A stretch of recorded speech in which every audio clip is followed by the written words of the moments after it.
The following is an Ellwood City Sports production.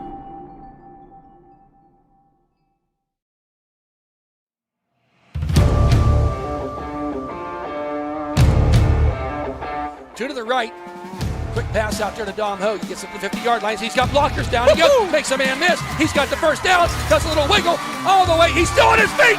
He's at the 10, the 5, touchdown! And off the Partridge. Tucks it in the left hand. He's up the left side, and he's going to go all the way. At the 10, the 5, touchdown! 4th and 15. It's all down to this. Back to pass. Giving chase. Throws it out there, and he's hit. He's short of the line again. He's short of the line again. With the free kick. Nice header by Keystone Oaks. But taken there by Huth. Shot on net. And it's a goal!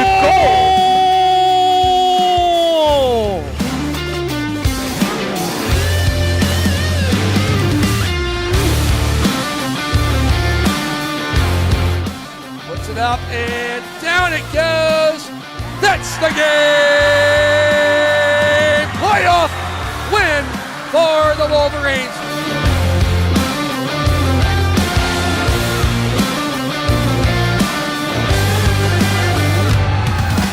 Inbound to Caleb serving. Yes! It's gone! Shoots it. It's over! The boy is over! The Wolverines win!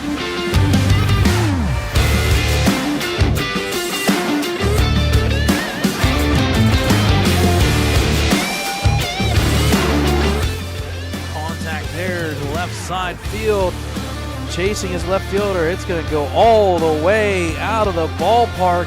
Home run. Contact there, deep, sending back the center fielder up to the fence line. A base hit there for Luke Raleigh. She will turn and go to third on the triple.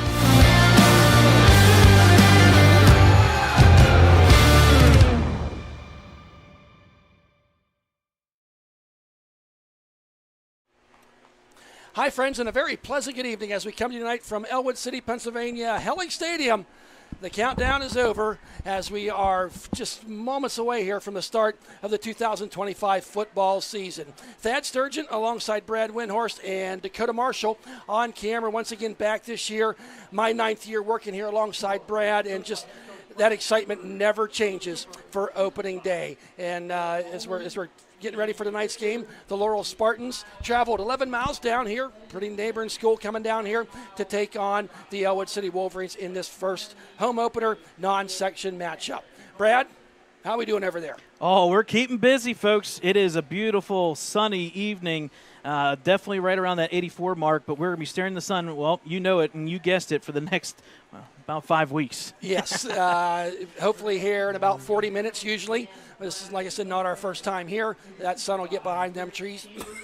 So we do apologize for the sun glare that you may be experiencing here this evening. The Wolverines are coming off of last season, historic season, going 9-0 in regular season, getting their first playoff win in a number of years. Very exciting times. With that, though, they lost a lot of seniors, graduating 17 players. So, as Coach Bradley has said, as you've seen maybe several times in our interviews, you know, you always turn the page on to a new season, and that is what we are doing here tonight. The Wolverines, a lot of lettermen on this team coming back, even though there was that many starters last year. All eyes tonight will be on senior quarterback Tyler Smiley. You may recognize the Smiley name because Chris Smiley, his older brother, was quarterback last year, and Tyler was waiting in the wings for his opportunity, and that opportunity is tonight. On the opposing side, the Laurel Spartans come in. Laurel last year with a record of 5-6 and got bumped in the first round of the playoffs by California. And last year's Laurel team, they averaged 19 points per game and gave up 18.8. Interesting thing about Laurel is both on offense and on defense, they have 9 returning starters on both sides of the ball. In a nice conversation I had earlier today with head coach Brian Cooper, Coach Cooper mentioned, and I asked him, I said, has this ever happened in your 13 years of coaching where you had that many starters? And he paused for a moment and said, I really don't think so.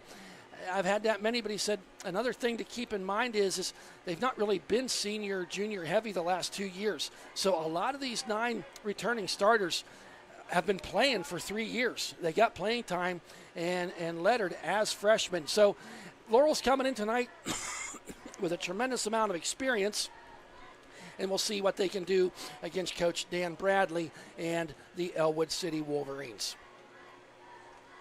As Brad's figuring out some things here on first game of the year, trying to get some of the things figured out on the computer screen. We'll just keep talking here about some other things going on. Folks, a lot of seats, some seats still available here, so if you're close by, be sure to stop by out at the game. Be sure to check out the concession stand. Yeah, real quick there, Thad. Let's talk about the actual section, that being the 2A Section 2, the MAC Conference. Everything is the same. This is the second year of that 2-year rotation, so nothing changes. The schedule is exactly the same. We will be playing Beaver Falls, Freedom, Mohawk, New Brighton, Riverside Union, and Western Beaver. The first scheduled MAC Conference game will be Mohawk in Week 3. We call that like the Red River Madness Week. 4 straight weeks that Ellwood plays a team that bleeds the color red. Thad, back to you. So, as I said last year, as you alluded to, Brad, kind of the second year of the rotation, Ellwood City started off the season traveling up there to Laurel in a Friday night thriller as the Wolverines won that game 14-7 in overtime. Very exciting, thrilling game, and it just kind of was the precursor to how good of a season it was going to be for the Wolverines. As you see coming out in the field right now are the Laurel Spartans, as we're about 7 minutes away from kickoff here at Helling Stadium. As I said, this is our ninth year working together here with Brad Windhorst and with the Ellwood City Wolverines YouTube page. So if you're tuned in tonight, listening to that, be sure to like and subscribe to our Wolverines YouTube channel. In fact, we're also on the radio. It's WKFH 95.5. Ricky Venezzi and our good friends there has kind of hooked us up. So we're also on the air, 95.5, the voice of Ellwood City.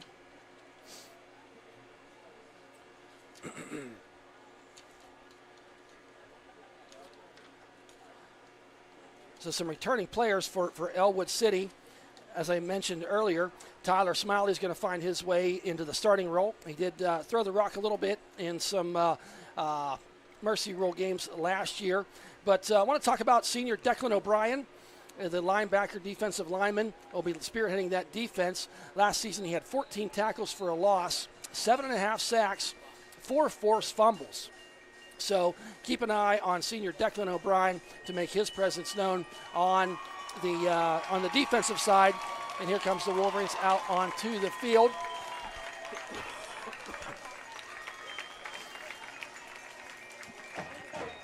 And on offense, we got 2 returning wide receivers. It'll be Tyler Smiley will keep his eyeballs on them. And first off is senior Daylon Curry. Last year had 25 receptions for 373 yards. That's about a 15.8 average. 7 TDs and a couple punt returns. We'll see Daylon back there. And also on the other side of the field will be senior Dom Hogue. Dom with 32 receptions just last season alone, 463 yards, 3 TDs. And he had 4 punt returns for 38 yards. And here come the Ellwood City Wolverines taking the field to start things off. Carrying that American flag is number 8, Cameron Mills. And the EC flag is carried by senior number 7, Anthony Barbario. And Thad, we can talk about this series real quick while they're coming out onto the field. It's called the Aggregation Series. A long time ago, just a couple years, about 2010-2011 season, there was a really rough, muddy game played at Laurel High School, and you could not tell the numbers at all. And since then, we've called it the Aggregation Series. All time, this is going to be the 10th meeting officially. in the past 5 and 4 are the Laurel Spartans, although the streak goes to Ellwood City winning last year 14-7 in an overtime thriller, one that you got to see here live on Ellwood City Sports. And both these teams are fairly even in terms of the series. The only difference is just one game. Keys to the game here from what we see, battle in the trenches, the possession game in a full 48 minutes. The only thing I would say for the Wolverines that they need to fix from what we saw in the scrimmage is a little bit of the issues with the line of scrimmage with sacks. So the captains for the Wolverines will be number 57, Drake Davis. Number 0, yes, sporting the 0, that's Daylon Curry. Number 1, Dom Hogue. And number 50, PJ DuBois. So we have the coin toss out there in the middle of the field. Both these teams scrimmages last week. Ellwood City went down to Hopewell, and Laurel was at, or maybe Mercer hosting was at Mercer. Hosting Mercer. So the Laurel Spartans had won the toss, and they have elected to receive.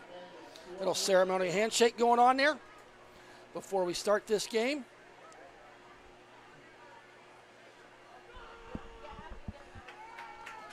And we got the excitement of kickoff here as we start off this 2025 football season. And let's put those special teams up on the screen for the Wolverines, kicking off and punting at the same time. It's going to be a little bit of a mix. It'll be Aiden Huth, number 19, and number 8, Cameron Mills, doing the kicking and punting. Returning-wise, Daylon Curry, Hogue, Barberio, Gulo, Frisk, and Curtin. On the flip side for the Spartans, returning-wise will be number 1, 5, 6, and 10. That's Nathan Hill, who comes back from an injury from last year, J.J. McBride, Braden Faulkner, and the wrestler, the WPIL, I believe, champion wrestler, Jack Miles. And yes, you mentioned Nathan Hill there, who suffered an injury in the preseason game last year, and he had to sit out the whole season. And when I was talking to Coach Cooper this morning via the telephone, he was certainly thrilled to have him back in the fold here. He had a great camp. Laurel came out of football camp really injury-free, so they can start the season off very well. Here's the run-up and the kick, a squib kick, taken there at the 40-yard line by number 17. And he's going to be brought down at the 44-yard line. With the ball was Cam Hockenberry.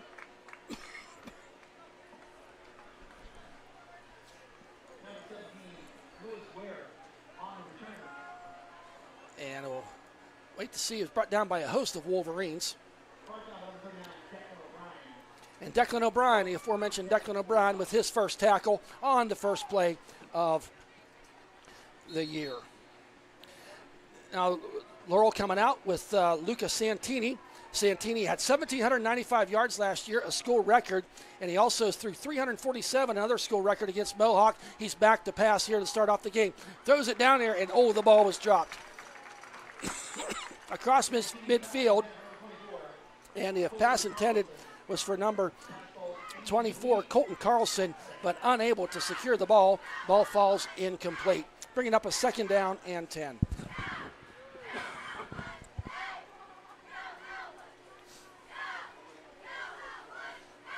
Laurel coming to the line. 2 wide outs to the left, 1 to the right.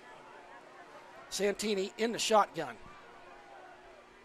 Awaits the snap, and I think we're going to have our first penalty of the season on the 3rd play. Appears to be false start on the Laurel Spartans, going to drive them back 5 yards. On that offensive line for the Spartans, we have center Kevin Mahoney, right guard Alex Medved. Now all lined up here. Everybody 5 wideouts, 4 to the left, 1 to the right for the Spartans. Quick pass out there. Number 18 bobbles the ball but gets it. But the Wolverines had that sniffed out. They knew what was going to happen before the Laurel Spartans did. Tyler Smiley in that Wolverine position stayed at home where he needed to be, and actually a loss. Well, actually, let's give him a half a yard on that play. So going to bring up a 2nd down, or 3rd down. And it says 2nd down. I guess it is still 2nd down.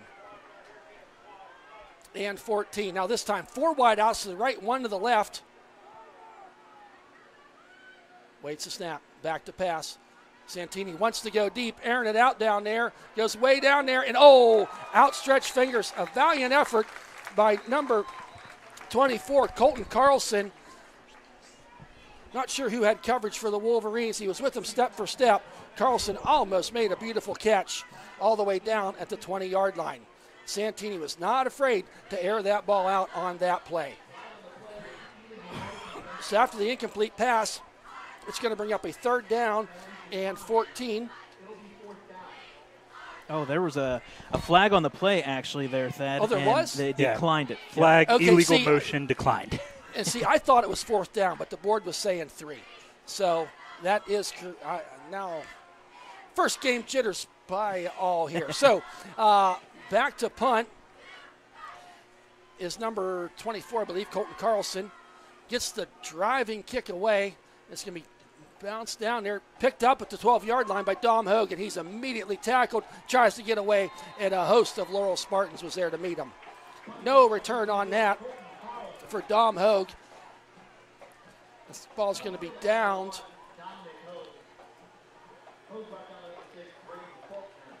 Braden Faulkner with the tackle. Going to mark him at about the 12-yard line. So pretty good driving punt there of about 49 yards. So here's our first look at the Wolverines. I guess they officially mark it on the 13-yard line. As Tyler Smiley gets his starting role here. Starts off in the shotgun with Richard Curtin in the backfield. Waits a snap, handoff to Curtin, and not much running room there as he tried that right side. Some Laurel Spartans are talking about a fumble, and it was a fumble on the play. Laurel Spartans get the first turnover on the game on the first offensive play of the Wolverines as Richard Curtin, Richard Curtin with the carry, loses the handle on the ball. I'm not sure who got the ball. Possibly number 11.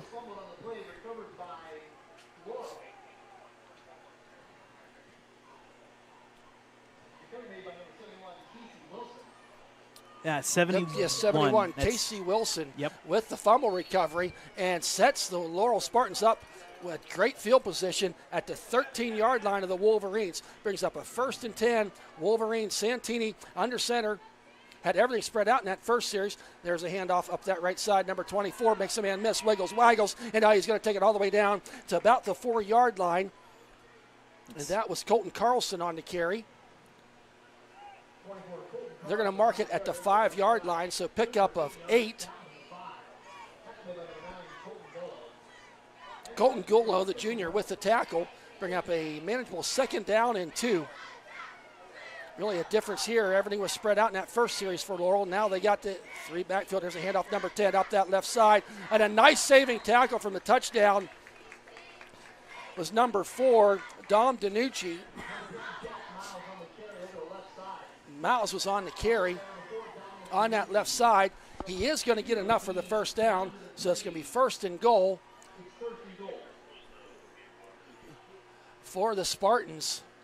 Remember, they started this drive on the 13-yard line after the fumble. Santini under center, everything in tight. Hand off there to number 1 into the end zone. He's going to go for the touchdown. Nathan Hill gets his first touchdown of the year. And at 9:30 remaining in the first quarter, we have our first scoring of the year as the Laurel Spartans are now leading 6-0. 13-yard drive there for the Spartans. 3 plays, Brad? Yeah, and that was going to be one of our keys of the game was turnovers, and it bites Ellwood City in the mouth so far. As Maya Jarrett, number 25, will be looking to add the PAT to make it 7. Yep, Colton Carlson on the hold. Miss Maya Jarrett, and it is good. So with 9:30 remaining in this first quarter of play, it's the Laurel Spartans 7, Ellwood City 0.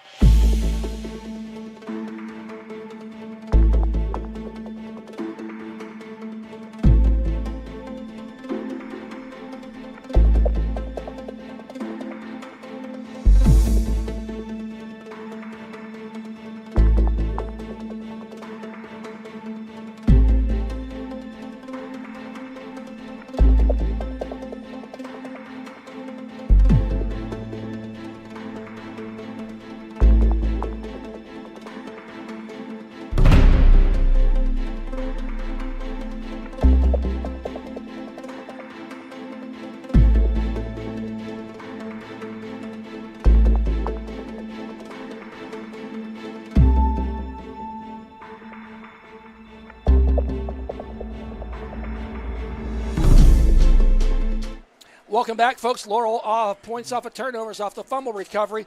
Goes 13 yards in 3 plays to make the score 7-0. Here come the Spartans. Tony Geiwitz, the sophomore, with the run-up and the kick. Driving kick, and it's going to be taken there at about the 10-yard line. Up the middle he goes. It's Dom Hogue. Makes him, we got one man to beat. He's at the 40, the 30, the 20. 10, 5. Oh, taken Ooh. down Woo-hoo. at about the 2-yard line. What an answer. And yes, what an answer for Dom Hogue. And I got to tell you, he was virtually untouched to Yes, about he midfield. Made a man miss, and it was a foot race from there. Wild. Wow. First and goal for the Wolverines at about the 2.5-yard line. My goodness. They're going to call it the 3-yard line. I want to say he took that ball at the 10-yard line, Brad. I gave And him he was the running. 8. I gave him And the 8. he was running full force into that driving kick. That was something. That's a big answer. No one needed it. We Yes. talked about turnovers, big plays now. Here's your first one for And Ellwood. that momentum. You saw the win taken out of sales, their first offensive play. They fumbled, gave up the touchdown, and now here we are. Be smart. Smiley in the shotgun. He's going to keep it. I think And there's that's a in. touchdown. Wow. In the course of 20 Wow. seconds, we had two scores as the Wolverines now find themselves 1 point behind, waiting for that extra point forthcoming. Thad, 10 seconds. 2 plays, 10 seconds Yep. to answer. What an answer. And a huge answer in them short fields. Laurel was given a 13-yard field. The Wolverines were given a 3-yard field. And here comes the extra point. Number 19. Number 19, Aiden Huth in there with the attempt. Kick is up, and It's good. honey mustard. It's good. And that's like that. We're all tied up, 7-7. With 9:10 remaining here in the first quarter. Folks, we'll take a quick little timeout. We got a ball game here in Helling Stadium.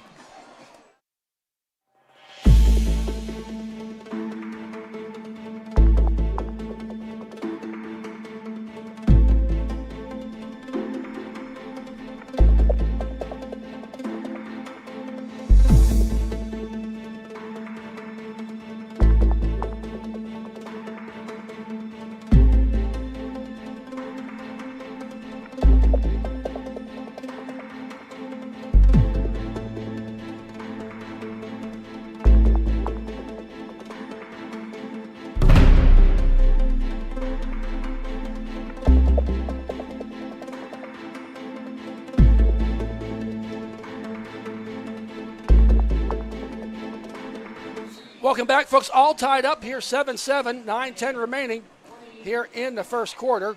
Wolverine's going to be kicking off. And it goes through the wickets of one. It's going to be just sat on there by number 5. J.J. McBride just falls on the ball. Wise move there by J.J. He had a host of blue shirts hovering around him. So Laurel now on their third possession of the game. We'll start it at the 30-yard line.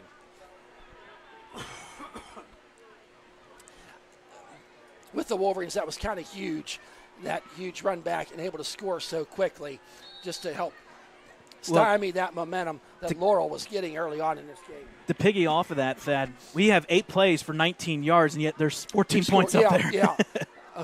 Santini now in the shotgun. Hands off there. Number 5 up that right side. He's going to get a first down up to the 41-yard line, and that is J.J. McBride.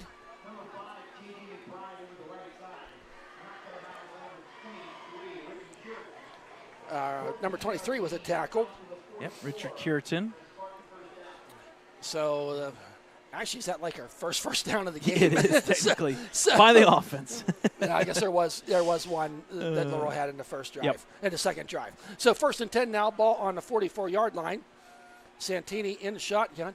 Little pitch out there to McBride.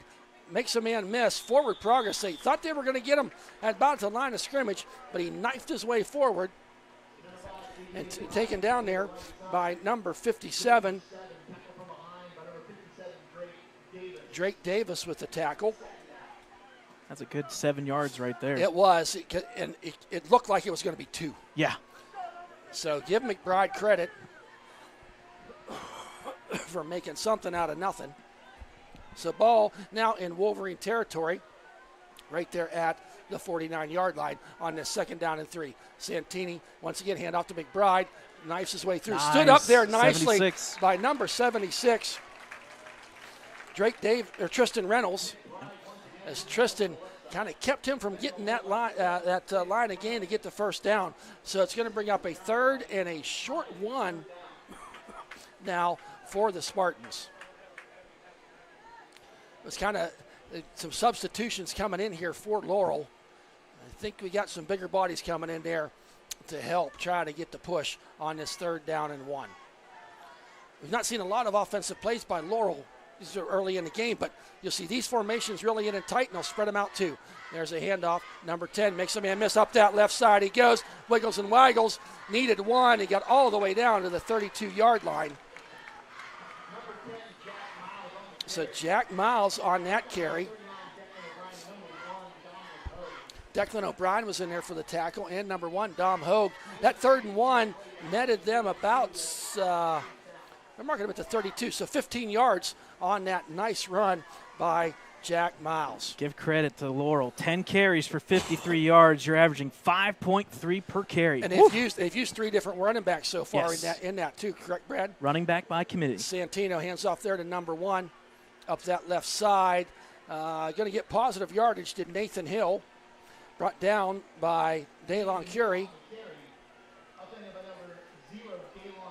But a nice first down. I mean, if you're Coach Cooper right now and you're going to get 6-8 yards on every first down, you're going to take that every first down you get. Got 6 on that play. Going to bring up a 2nd down and 4. Now they're spreading them out again. Got 2 wide out, short side left, 1 to the right. Santini in the shotgun sends a man in motion. Jet sweep. Slips a little bit. Number 3 around that right side. And taken there. That was Tony Geiwitz, the 4th running back to carry the ball now.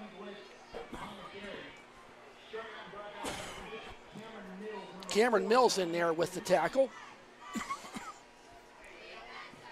So once again, bring up 3rd and short for the Spartans as they're going to sit there at 3rd and 2. And so far, everything has been to the left or to the right. It's been the outside edge for Laurel, not too much up the middle. We'll see if that changes on this play. Yep, on this 3rd and 2. 3 running backs in there.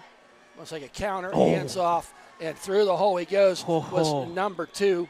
I tell you what, if Drake Davis Mason had one Moser. if Drake Davis had one extra step, that could have been in the backfield. I'm sorry, that was Colton Carlson on the carry. P.J. Du Bois brings him down, but not after a first down gain, once again by Laurel Spartans.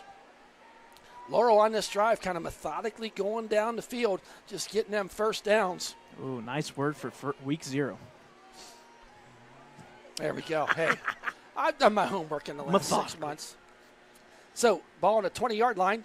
Santini hands off. P.J. Du Bois was there to meet him as Nathan Hill really got no gain on that play. You officially get credited with a yard. So that'll make it down 2nd and 9 from the 19, and we're about halfway through this first quarter. So, folks, we do apologize for the sun glare. If it's not bad on your screen, I can tell you it's bad on us trying to look out there and see. But now all spread out. 2 wide outs to the left, 1 to the right for Santini in the shotgun. Going to hand off there to number 1, puts his head down, drives his way forward, goes into the open arms of P.J. Du Bois. P.J. drags him down as Nathan Hill trying to run there. Got just a couple yards. So the first time on this drive, we're going to see a 3rd and 7. So longer 3rd down range here now for the Spartans.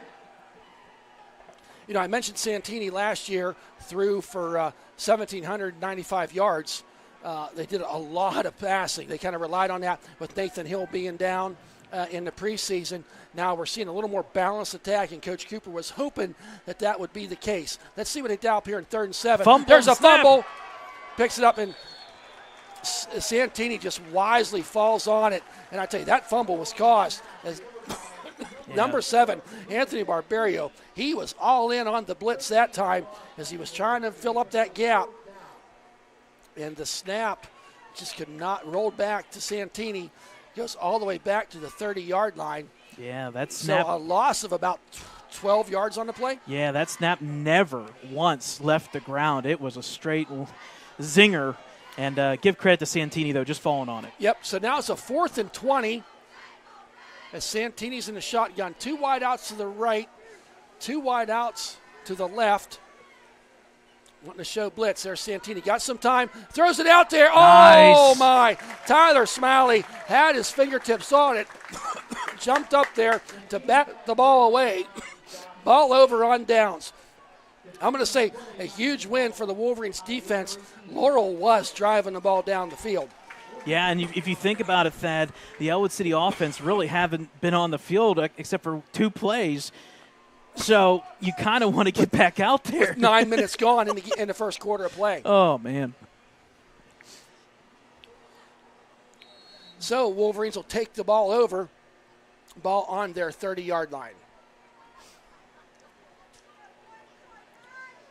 And you're right, Brad, only 2 plays offensively. We really don't know much about the Wolverines offense just yet. Tyler Smalley is going to go back to pass. He looks, surveys, wants to go down there and overshoots his man. Yep.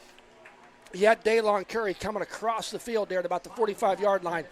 And coverage was nice coverage by Jay McBride. Ball just out of the reach. Yeah, that's one where you almost need one more second in the pocket. Set your feet, and you can get him up that sideline. Having said that, Brad, he did not have one more second. No, he did not have 1 pocket, second. That pocket was closing quickly. I like it, though. He was open. That's the pressure of that defensive line by Laurel. There's some meat on that line. I would say. Now, 2nd down and 10. There's a handoff to Richard Curitan, and not much running room there as he's going to gain about a yard. To me, it looked like number 71 was in there.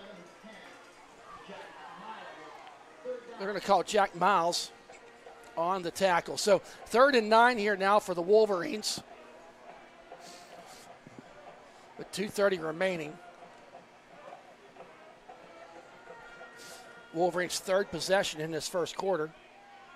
On this 3rd and 9, 3 wide outs to the right, 1 short side left. Back is Smiley. Heavy pressure. Thrown out there. Oh, great tackle by Colton Carlson. He was there. Read that like a 5th grade, kindergarten book as number 5, J.J. McBride.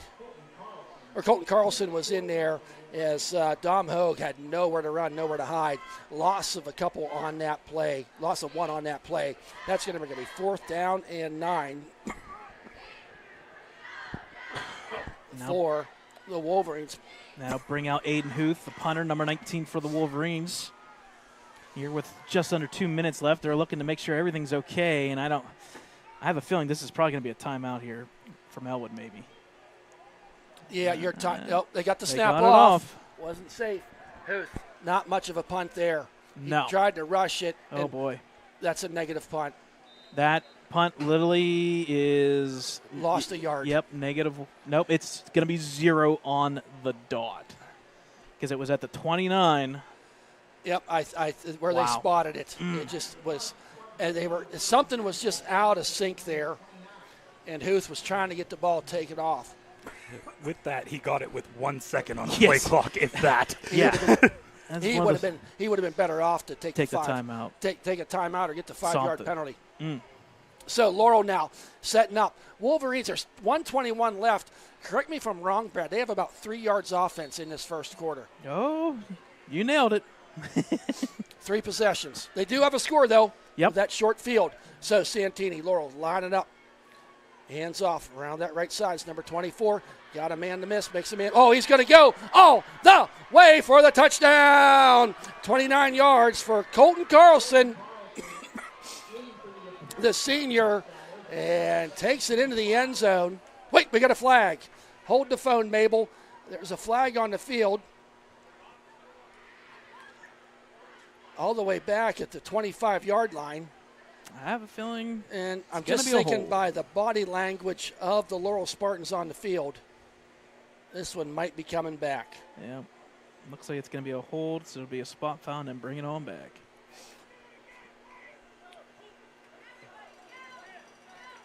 Yep. So gain of 5, basically, and then you lose 10. So from the spot of the foul happened 5 yards down the field from the line of scrimmage. So they're going to take it back to the 35-yard line. So it's going to bring up a 1st and 15. Taking points off the board was the Laurel Spartans. Santini back to pass. Nice fake. Throws it, into huge coverage. And number 21 made a beautiful catch. Jackson McVicker, kind of in triple coverage almost, as Santini just kind of laid it up there, and McVicker jumped up there and gets it. And Dom DiNucci was there to stop him. Ball all the way down to the 18-yard line. Another first down for the Spartans. Thad, who caught that ball? McVicker, Jackson McVicker. Perfect, thank you. There's Santini, hand off to number 10, up that left side, closing quickly, was number 4 of the Wolverines, Dom DiNucci. But Jack Miles gets positive yardage again on first down. How many times have I said this, Brad? First down, they get 6, 7 yards.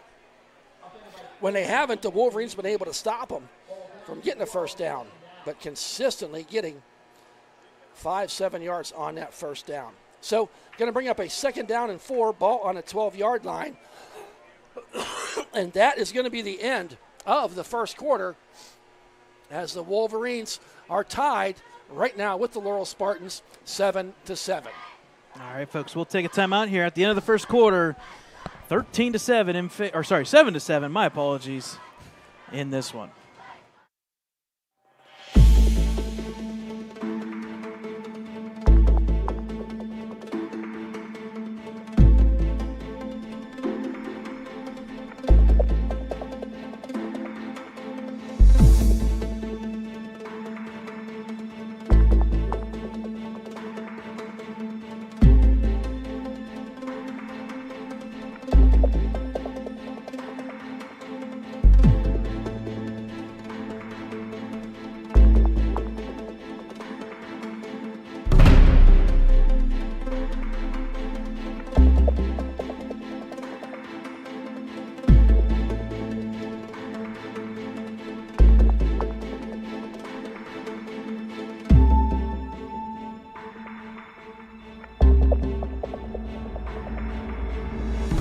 All right, folks, welcome back here. Second quarter about ready to get underway as both teams change sides here. Thad, the numbers, 20 plays for Laurel, 82 yards. That's been the difference. You compare Ellwood, 5 plays, 3 yards. Special teams is what's keeping Ellwood in this one in the early going. And a hold, I guess. Yeah, that's something that's key to remember on this drive here. The first play of the drive, I believe it was Jack Miles, went 30 yards, but negated by a hold. Here's Santini. Hands off to number 24. He's looking for a seam. He finds the seam. Oh, decked hard there, but not after Colton Carlson gets all the way down to about the 1 to 2 yard line. So a nice pickup there on 2nd and 4 as Laurel. Right now, Laurel's just picking their Cameron Mills with the big hit there to keep Carlson from getting into the end zone. Everything in tight now as Santini's under center. Hand off to Colton Carlson. Into the end zone he goes for the touchdown. It was kind of weird. I was like waiting for an official to raise their arms, and I didn't see it. they're lining up for an extra point, but I've never seen that where, like, the officials all looked at each other. And, I mean, Ray Charles could have seen that was a touchdown. The kid ran through the end zone untouched. Here's the extra point by Maya Jarrett. She's 1 for 1 on the night. Here's the kick, and no good. Wide left for Miss Maya Jarrett. So at 11:27 remaining in the second period of play, the Wolverines find themselves down 13-7. Folks, a long-time tradition here at Ellwood City. I think the Thursday night dinners. They've been doing it for a long time. Urban legend has it they fed Noah before they left on the ark. The Thursday night team dinner was provided by the Ellwood City Wolves Club, and the Ellwood City Wolves Club have done that for a very, very long time. They served macaroni, meatballs, salad, and bread, and the pride of Ellwood City, the Blue Band, provided the team with apple pies. Want to give a shout out to Aaron Warner, who provided Oreo Rice Krispie treats. Her boys were former players here on the team, and she just wants to keep on helping out. So Thursday night dinners, they got to have one every Thursday night before every game throughout the season. And I just we got that email the other day, Brad, that they're all filled up. Everybody, the parents have stepped up to make them dinners. So certainly do appreciate the Wolves Club of Ellwood City. They've done this every year that I've been involved with this high school football. So Tony Guywood's going to come on now and do the run-up and the kickoff. He's not kicked the ball deep yet. He did this time. Well, he did one time before. I'm sorry. Taken there by Daylon Curry at the 5-yard line. Up the middle he goes. Met hard there by number 21, Jackson McVicker.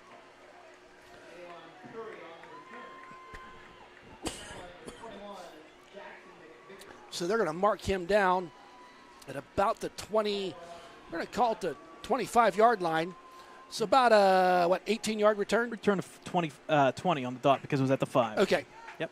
Some out-of-town score updates. Neshannock is leading Mohawk 7-6. A PAT was missed.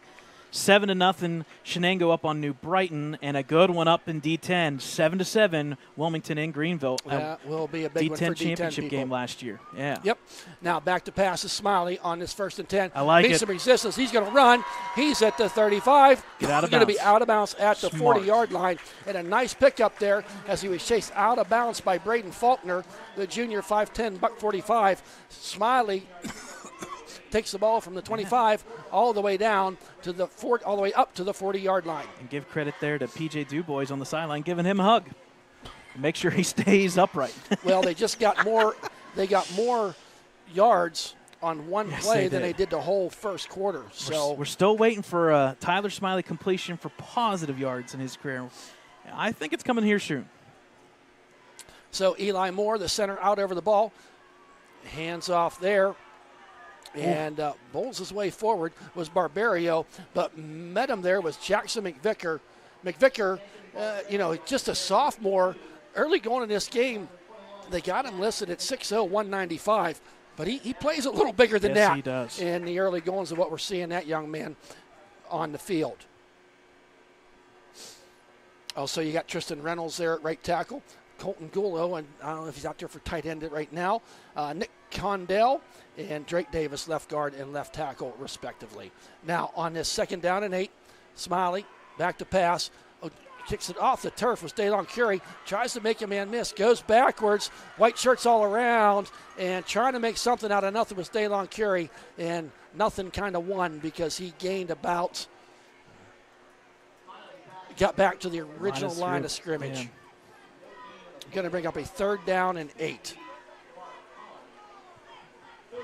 And it's kind of tough right now for the Wolverines pass game. That first play of that one drive, they threw it deep, and ever since then it's been left-right. It's got to get vertical here soon. Well, if you remember last year, Daylon Curry averaged 16 yards a catch. Dom Hogue at 15.8, vice versa. A lot of them were yak yards, and right now Laurel seems to be ready for that. Here's Tyler Smiley back to pass. Wants to find a man out there, throws it, and it's going to be intercepted. Yep. Intercepted 24. by number 24, Colton Carlson. The young man is everywhere. The second turnover of the Wolverines. That time, that left-right stuff. Tyler Smiley went back, wanted to throw out here to near side of the field, got well covered, tried throwing the ball across his body. I don't know who the intended receiver was, but the ball never got to him because Colton Carlson got his mitts on the ball. That may have been Colton Golo. You're usually in that tight end position right in the middle. I was assuming it would be him. And you kind of feel bad for Tyler because if he tries to do anything in that pocket, if he tries to scramble, he's going to get sacked and lose yards. Well, he throws it, and it's just as bad. I think he's in a situation where he's got to make his mind up to scramble Yeah. that second quicker because that pocket is closing quickly. Another short field here as Laurel starts in Wolverine territory at the 46-yard. Santini all kind of time, throws it on that seam pass to number 2, Nathan Hill, and a great pickup on the play. Tackle there was by number 3, Tyler Amicone. 23. Sorry, I did that fast. Okay, Richard Curitan with the tackle, but another first down. Who made the catch? That Carlson. Yep. Okay. Sorry, I'm there with you. You better recheck that. The numbers are just it's so hard to read these numbers sometimes. Well, we're getting a cloud over us right now, and that is going to help.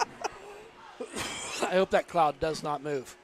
Santini shotgun, handoff to number 5. Wiggles and not much running room there. The Wolverines had that snuffed out as J.J. McBride had nowhere to run, nowhere to hide. P.J. Du Bois was in there along with his buddy Drake Davis to make the stop for about a half-yard gain.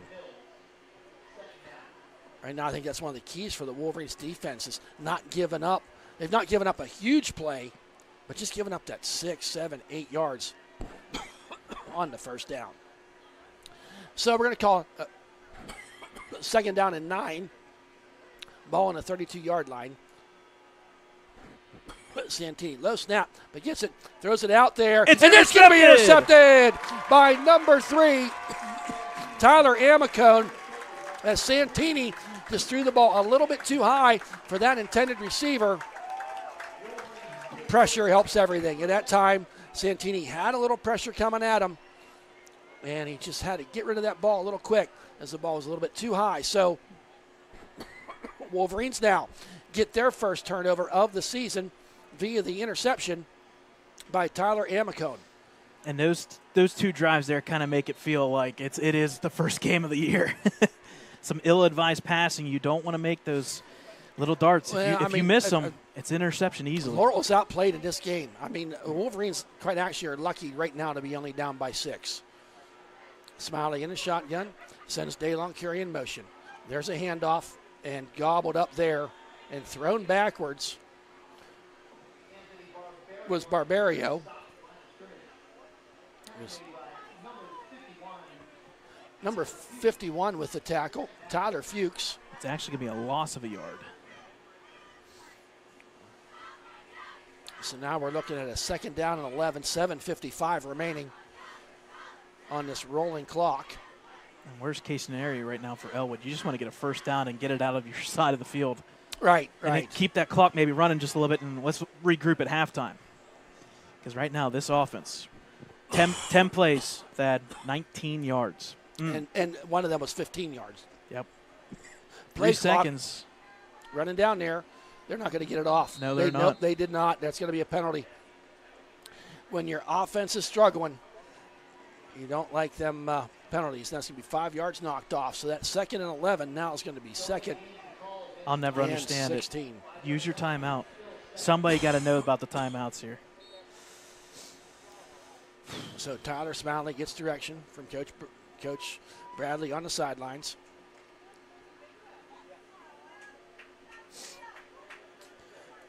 Wide out to the left is Dom DiNucci.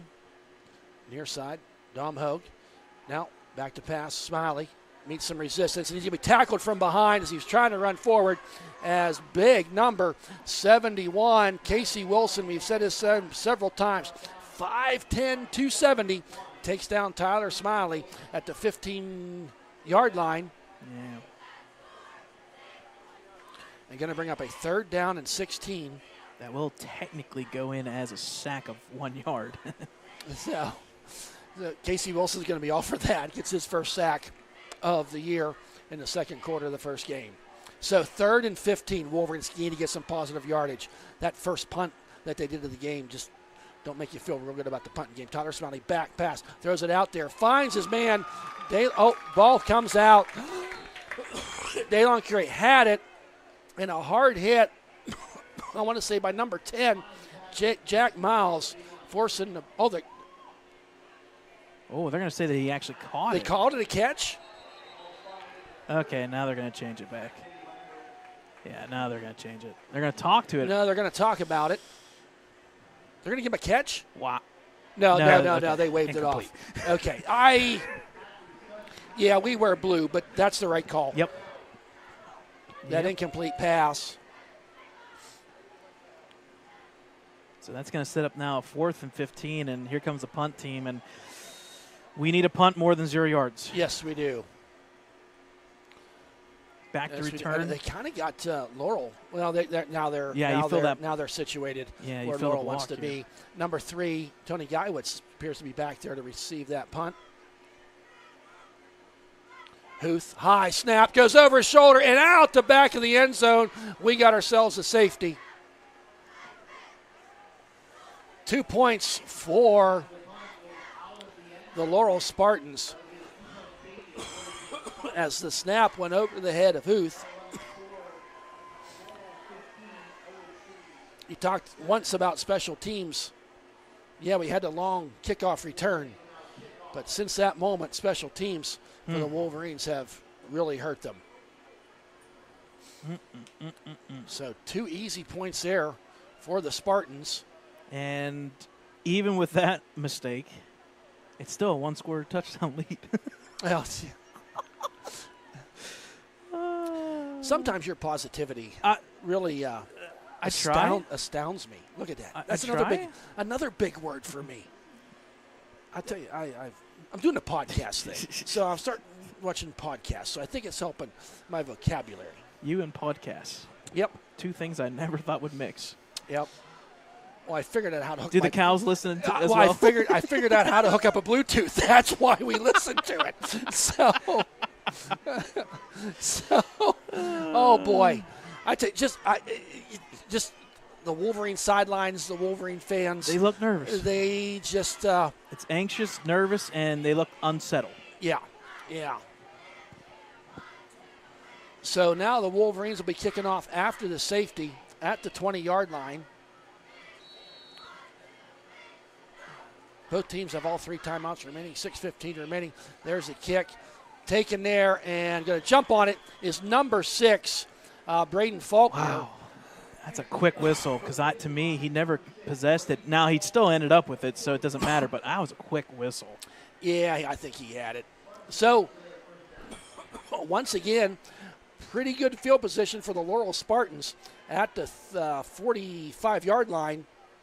6:14 remaining. They have all 3 timeouts, so they can kind of control their destiny here in this last 6 minutes of this second quarter of play. So up to the line come the Spartans. The cloud is still where we want it to be. No sun glare right now. So Santini with a sidecar to his left and his right.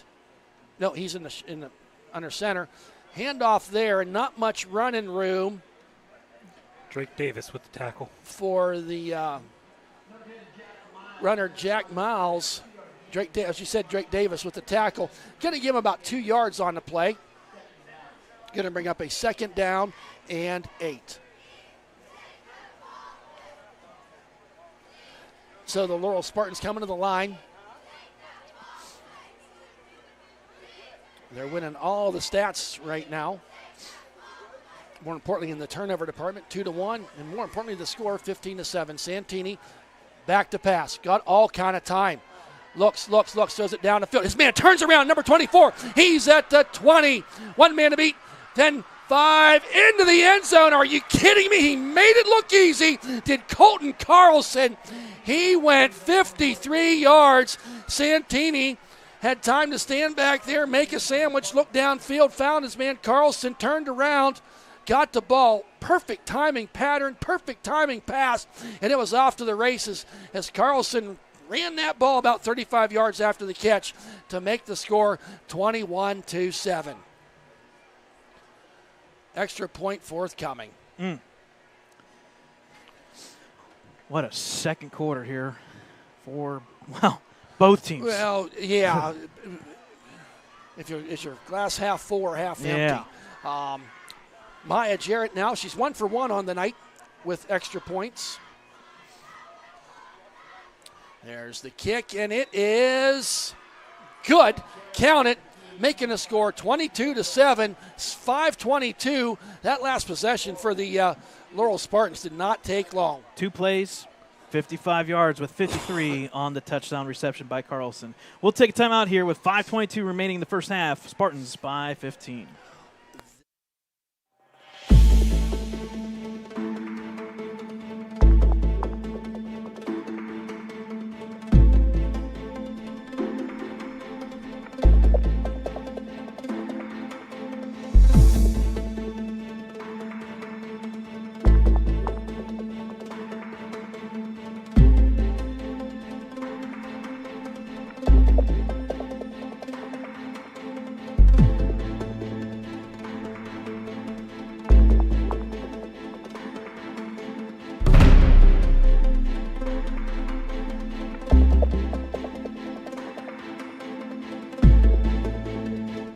Welcome back, folks. 22-7 here. Laurel with the lead, 5:22 remaining. Tony Geiwitz is stepping up there, the sophomore, to do the kicking. Here's the run up and the kick. High end over end kick. Going to be taken there at about the 9-yard line by Dom Hogue. This time tries to reverse his field. Got a penalty coming in there. I think we're coming back here in the holding area. Dom Hogue gets the return out to the 35, but sadly, I do believe that is coming back. We'll wait to see what the call is. Number 17, Lewis Weir with the tackle here. With that flag, it's probably going to bring it back right around a half the distance to the goal line, basically. It was like the 22-yard line. So. Yep, I think they're bringing this one way back. And this is kind of telling. We were talking during that timeout, Brad. You know, Ellwood City, they did have the one drive that started on Laurel's 3-yard line. Everything else has been back here inside the 25, their own 25. Conversely, another big word for me, the Laurel Spartans have started all but 2 drives in Ellwood City territory.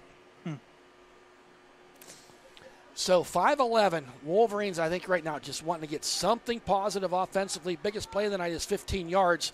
And they only have 19 yards on the whole evening. And that was a quarterback scramble. Yep.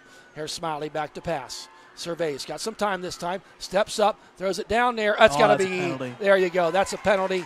And something that would really need it. As Dom DiNucci was going for the ball, the cornerback for the Spartans did the habeas grabus and grabbed an arm a little too early. So that's going to be 15 yards. And is that Laurel's first penalty of the night? Yes, it is. At the 5:04 mark. So Coach Cooper should be happy with that. Well, you're never happy about a penalty. But being at first being and up by 15. Not many. It's not like watching a pregame of an NFL game.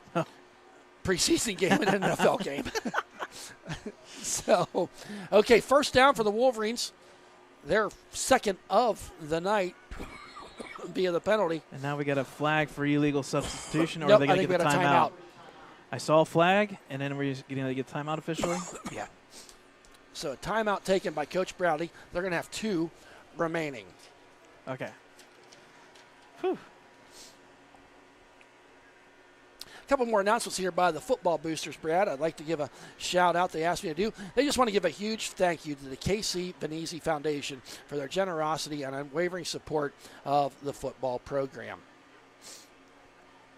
If you come into the stadium, you'll see in the concession stand, they have the Champions Club, Touchdown Club, and Field Goal Club. And these are sponsors who give a substantial amount of money over a couple years to help offset any costs that the boosters may be having. And the Champions Club sponsors, Al's Corner, Johnny's Pizza, Kayla Taylor, the realtor, the Anthony Dooney Petricola Memorial Fund, and Armstrong Cable. Give a shout out to the Touchdown Club, Signs by Sam, the Color Center, the T-Box, Diamond Dance Academy, and Campers Inn RV. just about back out time here as the timeout Wolverines.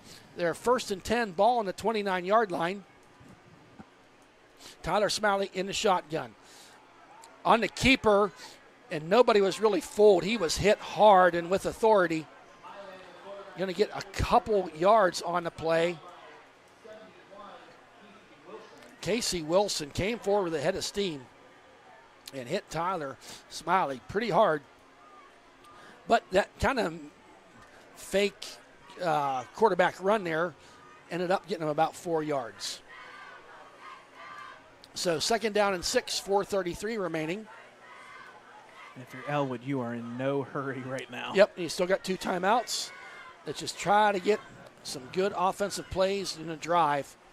Smiley back to pass. Surveys. Wants to go deep down there. Several people there. Almost picked off. Number 9, Josh Sherman, got his mitts up there. And lucky for Laurel, he did, because Dom Hogue was trying to run underneath that ball. But Sherman got in there. Sherman, the sophomore, 6'2". His arms looked about 5 feet long on that play as he was able to get that ball knocked down. So now going to bring up a 3rd down and 7 for the Wolverines. 3rd downs tonight for the Wolverines have not been good. And we'll certainly, folks, at halftime, stick around. We'll have both the Laurel Spartan Band as well as the Ellwood City Blue Band. Brad will have out-of-town scores and, of course, the halftime stats from this game. 3rd and 7, a flag goes up. There was 3 seconds on the play clock, so that's not it. It's going to be another. Too many men in the field. Yeah, it's going to be another illegal substitution or illegal participation. Oh, boy. I think they had 13 on the field. Oh, boy. And I will go against Ellwood, so that'll be a 5-yard penalty. Yep, so that 3rd and 7 is going to be 3rd and 12. That's 2 recent. Can't have them. I get it's week 0 or the first game of the season, but you're in a hole by 15 already, and you just cannot have those. Right. When yards are at a premium, you can't make it harder on yourself. So 3rd and 13. Smiley back to pass. There's Dom Hogue. Can he make a man miss? He's going to be so close to the front. I think he got it. He did. Wow. Dom Hogue, well, we've watched him do the last 2 years, them yards after catch. Needed 13, got 13 and a half. Going to be a 1st down for the Wolverines. 1st and 10, ball on the 40-yard line. That's Ellwood's 3rd 1st down in this first half. 15 plays, 36 yards so far. Whew. I think that's the other thing. They've only ran 15 plays. You don't get 1st downs. That's what happens. Yep. Barbario makes the first wave miss. Oh, he gets decked hard. No, Curitan, I'm sorry. You're good. He got hit hard there. Yes, that number 71, Casey Wilson. Big boy. You can hear the hit before you see it.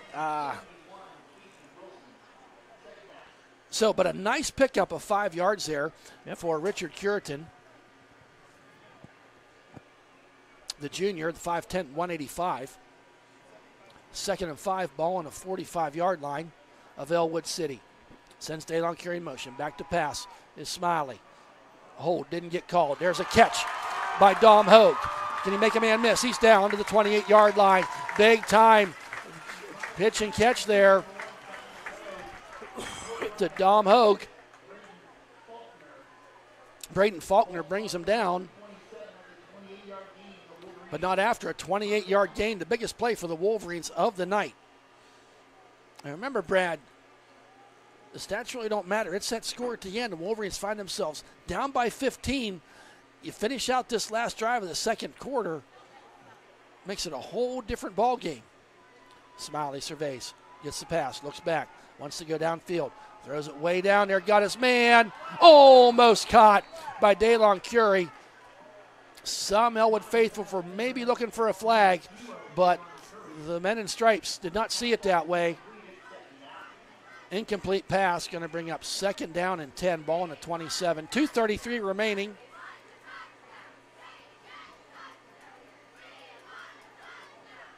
We didn't even get to talk about the new rules that they have here in WPIAL, but we haven't had any of them broken yet.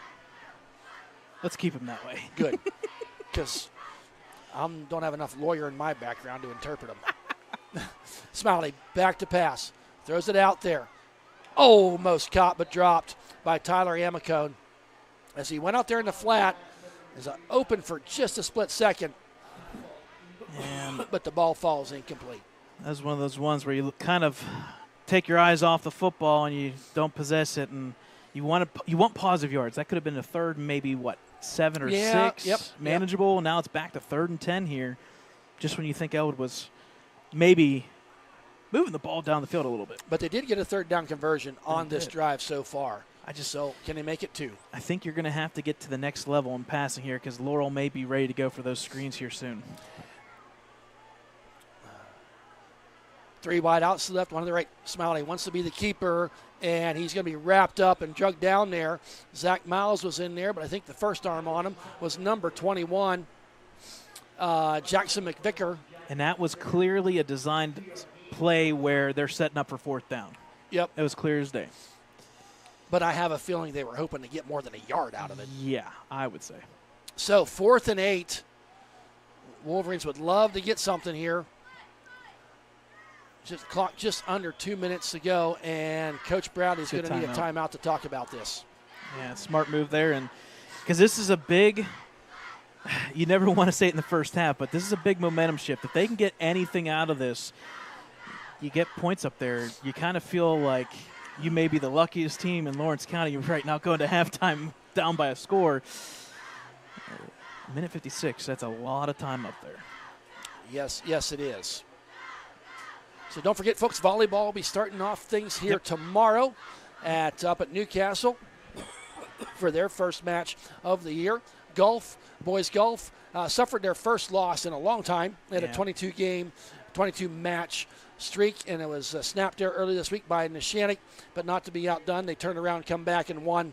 Yeah, they defeated Mohawk and the Drew Rona and Bobby Fadden show there, and that's a big one because that's win number 198 for head coach Sam Berry.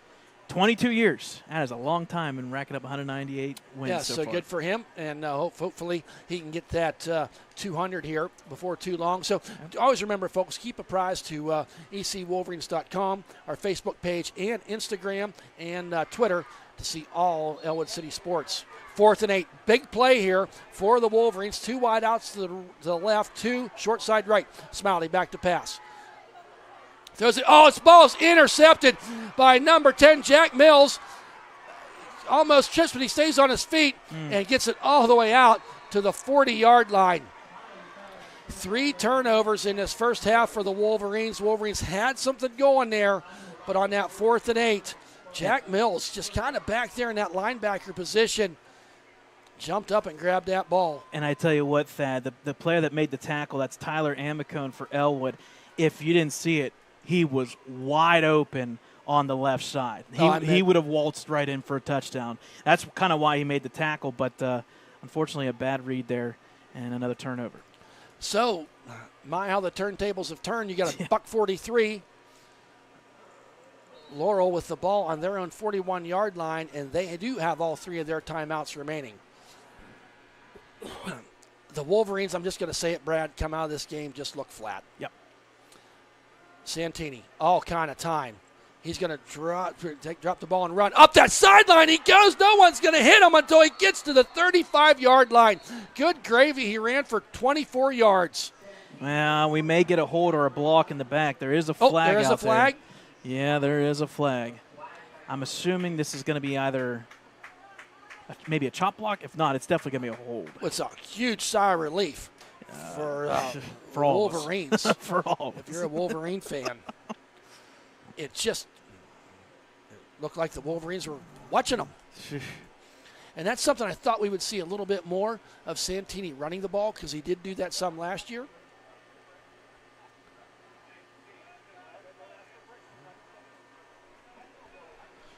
So this was the call.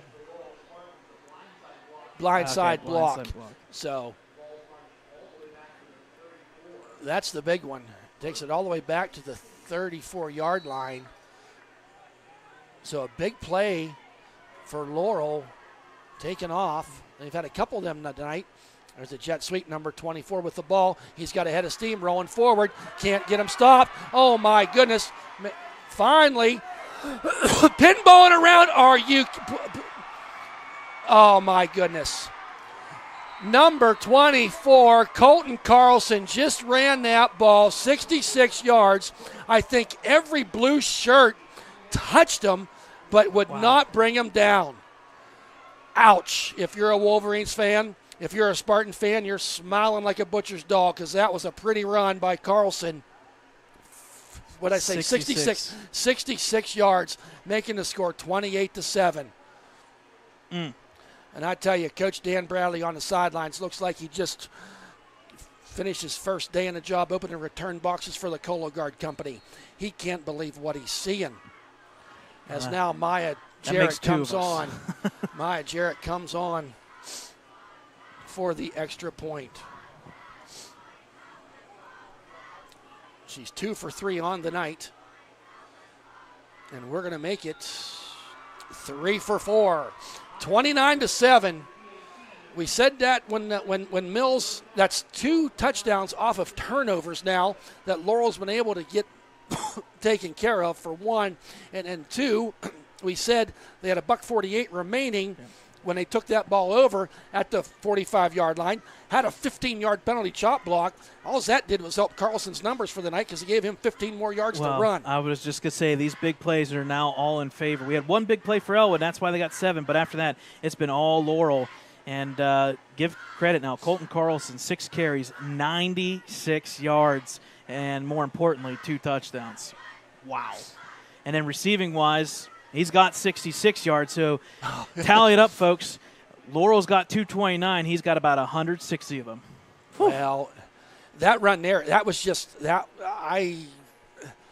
No words. That was a really bad call from my part because I could not believe. Couldn't believe it. The missed tackles. It's like they were going to shake his hand, like they were saying good afternoon to him. Hopefully not good night just yet. Now, Tony Guywitt's up there. We've seen him squib it. We've seen him kick it deep.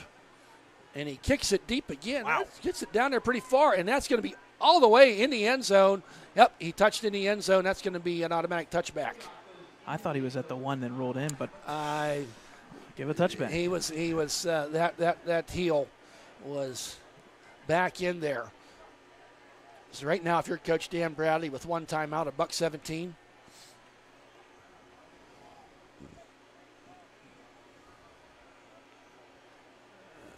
Yeah, the halftime stats. So after we watch the Laurel Spartan band and the Ellwood Blue band, Yeah, they're going to favor the green and white quite heavily. Now, if you're Ellwood, just positive plays, get a first down, and let's get to halftime. Yeah. So 1st and 10, ball on the 20-yard line. 2 wide outs to the left, 2 to the right, sidecar to Smiley. Quick pass out there, and that's way short. That was intended for Dom Hogue. Unfortunately, the incomplete pass stops the clock. Because I just have a feeling if you're Coach Bradley, let's get in that locker room and regroup. 3 turnovers for the Wolverines. 2 fumbles and 1 interception. Am I correct on that? Smiley now. There's a handoff. Big Up hole. the middle he goes. That's Jillian Frisk. Jillian Frisk gets some Sorry, positive Julian. yardage. My apologies. I said it again. I'm sorry. Julian Frisk. I knew I was going to say Jillian. Oh, man. Julian Frisk. So it gets a first down for the Wolverines up to the 35-yard line. So pick up a 15 for Frisk. Smiley again in the shotgun. Same formation. Let's try the play again with Frisk. And that time, positive yardage, but not as much as before. He's going to get about 2 yards. Getting up from the bottom of the pile. 58. Alex Medved. So going to be a pickup of about 3 on the play. It is 2nd down, right? I believe the board is wrong. Yeah, 2nd down and about 7. Yep. 19 seconds remaining. Smiley back to pass. Throws it out there. Oh, just out of the outstretched arms of Barbario. Ball falls incomplete with 10 seconds remaining. So I like that play. Yeah. And just Barbario needed 1 more step. Yeah, on the flip side, you gotta have you got to feel confident in that pocket, and you can just tell right now there's not much confidence. It's something you got to build throughout the season. You got to do it And quick. the thing is, he's only really been sacked once. Yeah. But he's not had any time to really get anything done. Yeah. Good pressure by that defensive line by Laurel. Yes, it is. 3rd and 7 now. Smart. Hand off to Barbario. You just want more than that. And going to get some negative yards on that.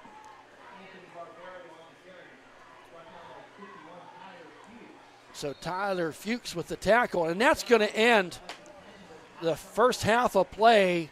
And the Laurel Spartans find themselves in the lead, 29-7. Folks, stick around. Of course, we're going to have Laurel Spartans Band and Ellwood City Blue Band, and then, of course, halftime stats and out-of-town scores, as Brad and I will work on to get that. Yep. So stay with us, folks. Halftime here, Spartans 29, Wolverines 7.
Good evening, ladies and gentlemen. I am proud to introduce the 2025 Laurel Spartan Marching Band.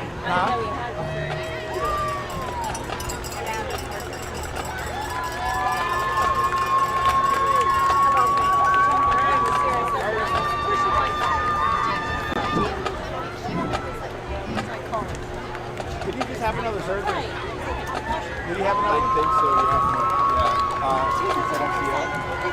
I think it was MCL. I thought they fixed them both. They went in and they did like no more. Our next is our North Line Casey Miller. Drumming He is got the hit round. high like after like everything else good after that. They saw his MCL.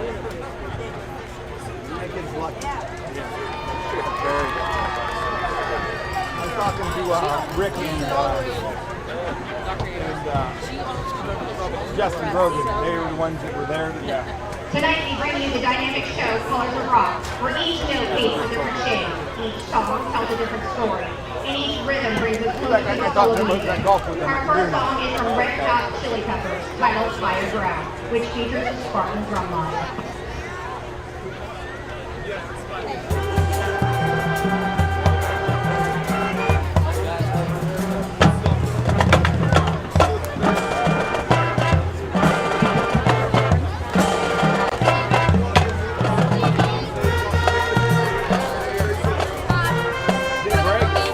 No, I need this to stay on tape. And then we were doing that, and then I just thought it was horrible, so I need this to go back on. Honey, it has nothing to do with Oh,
It came in. I had to send it back.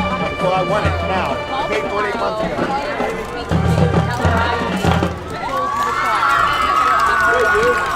The Spartan Dance Line is featured in this song titled Everybody Talks by Neon Trees, led by co-section leaders Madeline Doolittle and Natalie Rogers.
Hi, Brian. Hey, I'm not taking postage then.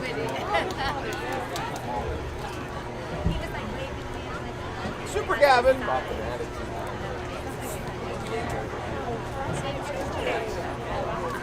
Super Gavin. Hey, Gavin.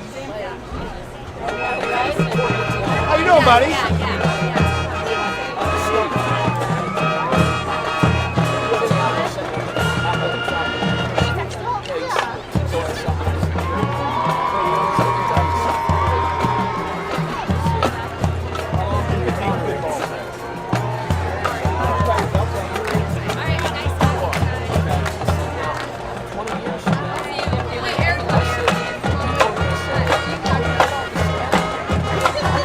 No, she'll wait for you. No, you just hang on. Hang on, you stand right there. Don't you move. I know, I'm sitting out. Never mind, if you're Hey, hold her hand on the way out. Well, that's when she gets to the bottom, she's got enough people. Might be like, okay, before we go in on coaches, wonder what's on it. It's not going to be like a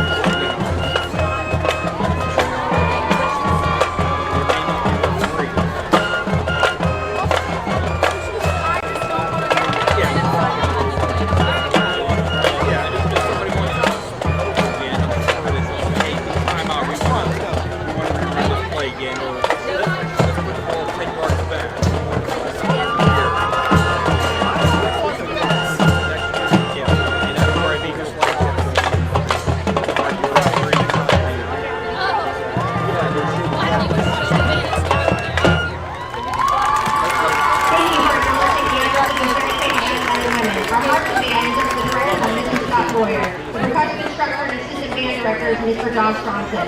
Mr. Ian Hurd is our assistant percussion instructor. Mr. Nate Grossman is our low brass instructor.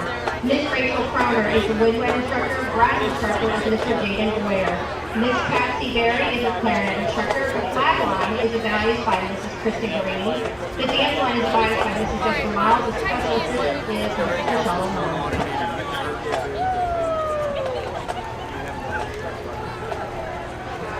But you're for sure going to Oh, yeah, he didn't get to S30. He should replace him. And I think he's gone out there. Yeah, they're allowed to go with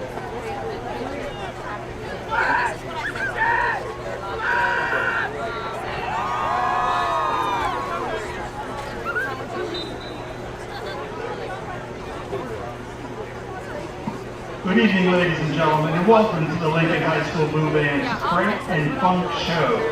We start tonight's show with Andrew Lloyd Webber's 1986 hit, Phantom of the Opera. Yeah, I know, but I don't know very much. I'm here with Gavin. Okay, well, I'm going to go back down. Well, I'll text you about Sun. How much you love it. Like, he already he says I watch everybody else.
there for about 8 years.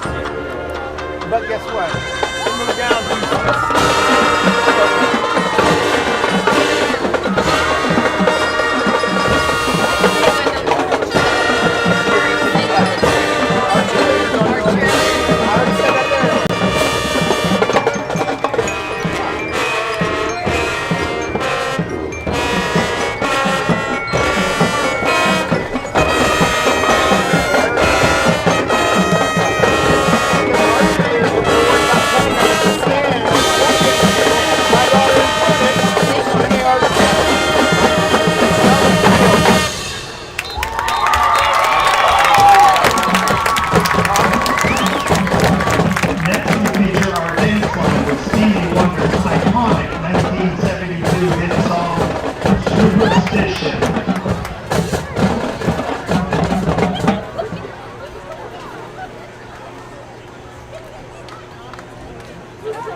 We close our Freight and Funk show with our match for 1992's Pablo Honeyell.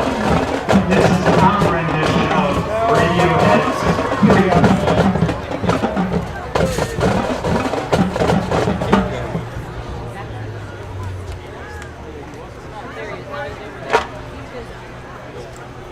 Where'd Declan go?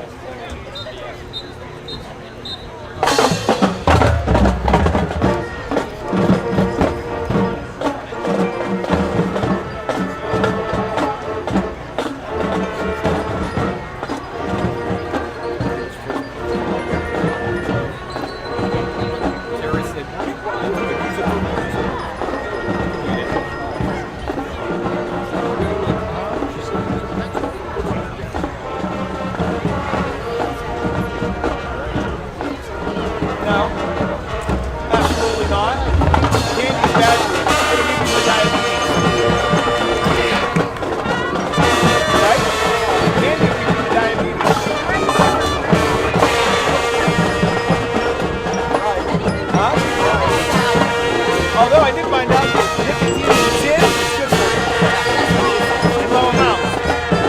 That's what I hear.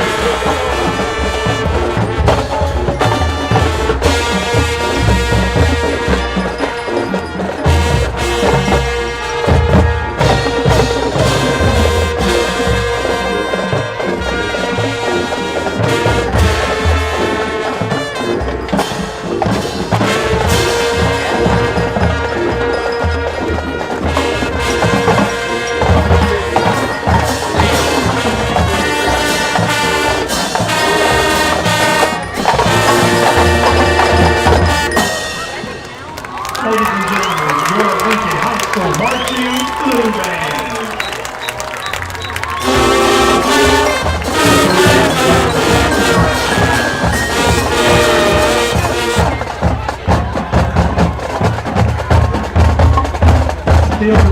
Field direction, Eddie Monfort by the Fox. Directors, Mr. D. Caldwell and Justin Miller. Choreography by Tyler Baker Westfall. Direction by Mr. Adam Brzezinski. Logistics coordinator, Mr. Janelle Brzezinski. I am going to be the voice of the Blue Band. And thank you for supporting music education in Ellwood City.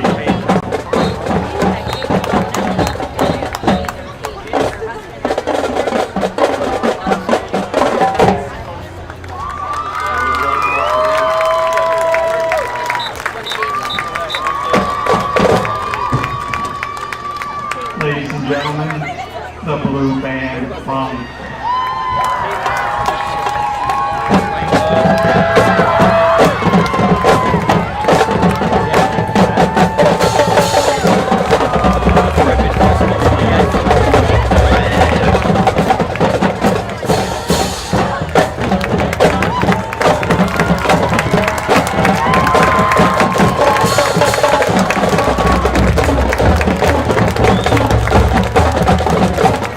All right, folks, welcome back here to halftime. Thank you to the bands, Laurel Spartans.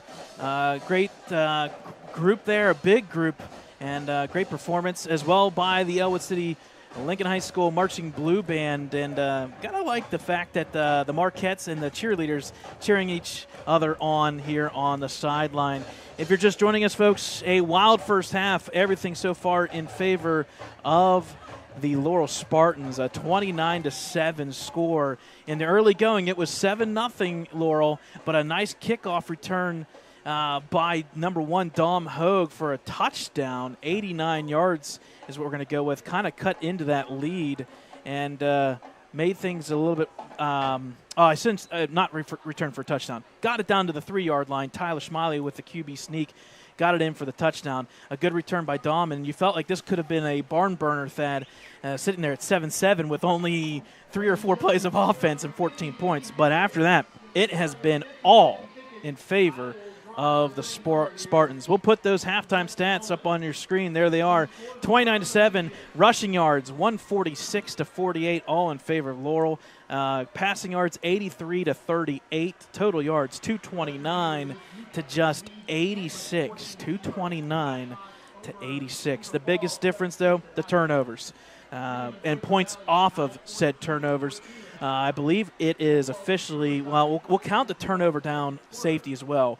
That's 2 points, 2 touchdowns, and a missed extra point. That's 13. 15 of the 29 Spartan points off of turnovers, and Ellwood did get an interception, but all for naught. They didn't get anything out of it, and that's why we're sitting here with a lopsided score of 29-7. Penalties almost even, 3 for 20 for Ellwood, 3 for 32 for the Laurel Spartans. A couple individual stats. The biggest outlier, you got to give credit to number 24, Colton Carlson, my apologies. Yep. 6 carries, 96 yards, guaranteed he only needs 1 carry and he'll have that 100 mark. 2 touchdowns and a long of 66 where not 1, not 3, not 5. It felt like 20-some defenders by the Wolverines just stood there and watched it happen. 66 yards into the end zone. He's carrying the ball 16.0 on the dot. Give credit to Jack Miles, 4 carries, 25. J.J. McBride, 4 carries, 24. Nathan Hill, 4 carries, 12 yards. Again, total 20 for 146. On the flip side, Ellwood City, Tyler Smiley, 5 for 22. It is not good when your quarterback is leading your team in rushing yards. Julian Frisk there right before halftime, 2 carries, 18 yards. And you can tally that up. That's 40 of the 48. Again, 13 carries, 48 yards, with the 1 touchdown being to Tyler Smiley. Tyler Smiley in that first half, unfortunately not very efficient, and you can see the jitters and the nervousness in that pocket. 4 for 13, 38 yards, 2 interceptions. On the flip side, Luca Santini, not the greatest numbers. That was something that was talked about during the preseason. He's got to cut back on the turnovers. It didn't go for any points, so there's the kicker. 4 for 8, 83 yards, 1 touchdown, 1 interception, a long of 53. And part of that 53 was Colton Carlson. One of those catches. He's got 2 catches for 66. If he gets 34 yards passing, he could be a 100 guy on the night, and I guarantee he may be one of the athletes of the week, especially for sure in Lawrence County. Thad, there's one number that I got to give out there, and I'm not knocking it. I knew this was going to be potentially an issue. That's why I asked who's going to be doing the punting. When you have a punt of 0 yards and a punt that goes for safety at the 15, you take the 2, negative 15 yards divided by 2. The average punt yardage for Ellwood, minus 7.5. So there you go, Lawrence County Sports Network, James Dodson. If you want a crooked number to talk about this upcoming week, 2 punts, negative 7.5 yards. That take us into the third quarter. Well, as we're warming up here, got about 1 minute, 5 seconds left to go. I would say on the Laurel side, when you talk those numbers, you talked about Santini. Last season, 12 TDs, was 11 TDs, 12 interceptions. You got the interception here tonight, but he's just doing everything enough to manage this game. I mean, he's not playing an outstanding game, but he's playing a game that's certainly good enough to win at this stage of the game. And when they've used 4 different running backs. I was just going to say, the trio, the 4 different running backs that they have. And we saw Tony Guyowitz run the ball a couple times. They're getting the ball around there. Last year, very heavy pass. We see tonight that returning of 9 defensive starters, 9 offensive starters. That experience, maybe we're seeing it go with that. A couple out-of-town scores, Brad. Yeah, and if we look back at the keys to the game, the battle in the trenches, so far Laurel's been winning that one. The possession game, they have had the ball 13 minutes to 11. That's not too concerning, but the full 48. And this is where Ellwood's got to fight back. You're down 22. You want to try and get out in this third quarter. They get the ball first. It'd be nice to drive down the field and get something and keep this respectful. Unfortunately, with the Friday underneath the lights, turnovers, 3 of them. We do have, before we let this one go into the third quarter, some out-of-town scores, some big ones here. At halftime are all these scores. Western Beavers up on Ambridge. That's a 2A versus 3A. It's 14-0, the Golden Beavers. At halftime, oh boy, upset alert here potentially. Beaver Falls is just down by 1 to Blackhawk at 7-6. Oh, wow. Halftime, Quaker Valley and Freedom, they're tied at 14 apiece. Hopewell, we've scrimmaged them, and we said they were half decent. Well, they're showing it. They're up 14-0 on Riverside at halftime. Mohawk gets a late score before halftime, but they're having kicking issues. They missed a PAT, and then they went for 2, and I think it was no good. It's 19-13 Mohawk at halftime against Neshannock, and that one's being played at Mohawk. Shenango and New Brighton, another barn burner here. Last year it was 9-7. It's 7-6 Shenango at halftime. Seton LaSalle getting crushed by North Catholic 41-7. And a big upset here possible at Newcastle. It's 7-0 Newcastle over Penn Hills. So, with all that, your timing was impeccable, Brad. Thank you very much. Tony Geiwitz will be kicking off now for the Spartans. And Tony's showing he got a boot there and takes it at the 1 yard line. Is DeLon Curie, and he's going to bring it out to about the 25. So Wolverines start up here on offense. This is Tony Geiwitz, a sophomore. His sister. He's got a leg. He got a leg. His sister's got an arm. She won shot put down at States this year, didn't she? In the top couple.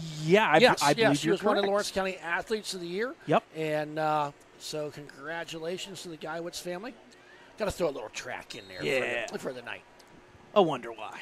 So, and I'll get to that next point, next break in the action. So Wolverines coming out here 1st and 10, ball on the 26-yard line. 3 wide outs to the left, 1 to the right.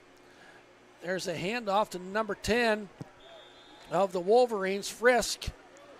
And went to him late in the second quarter. Now picking it up here on the first play of the third quarter. And he gets positive yardage out to about the 5-yard line. Credit 58 with that tackle.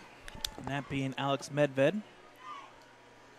And that's usually a tale of the signs as well. When Ellwood City is leading the 2 teams in tackles, that's usually not a good sign. Right.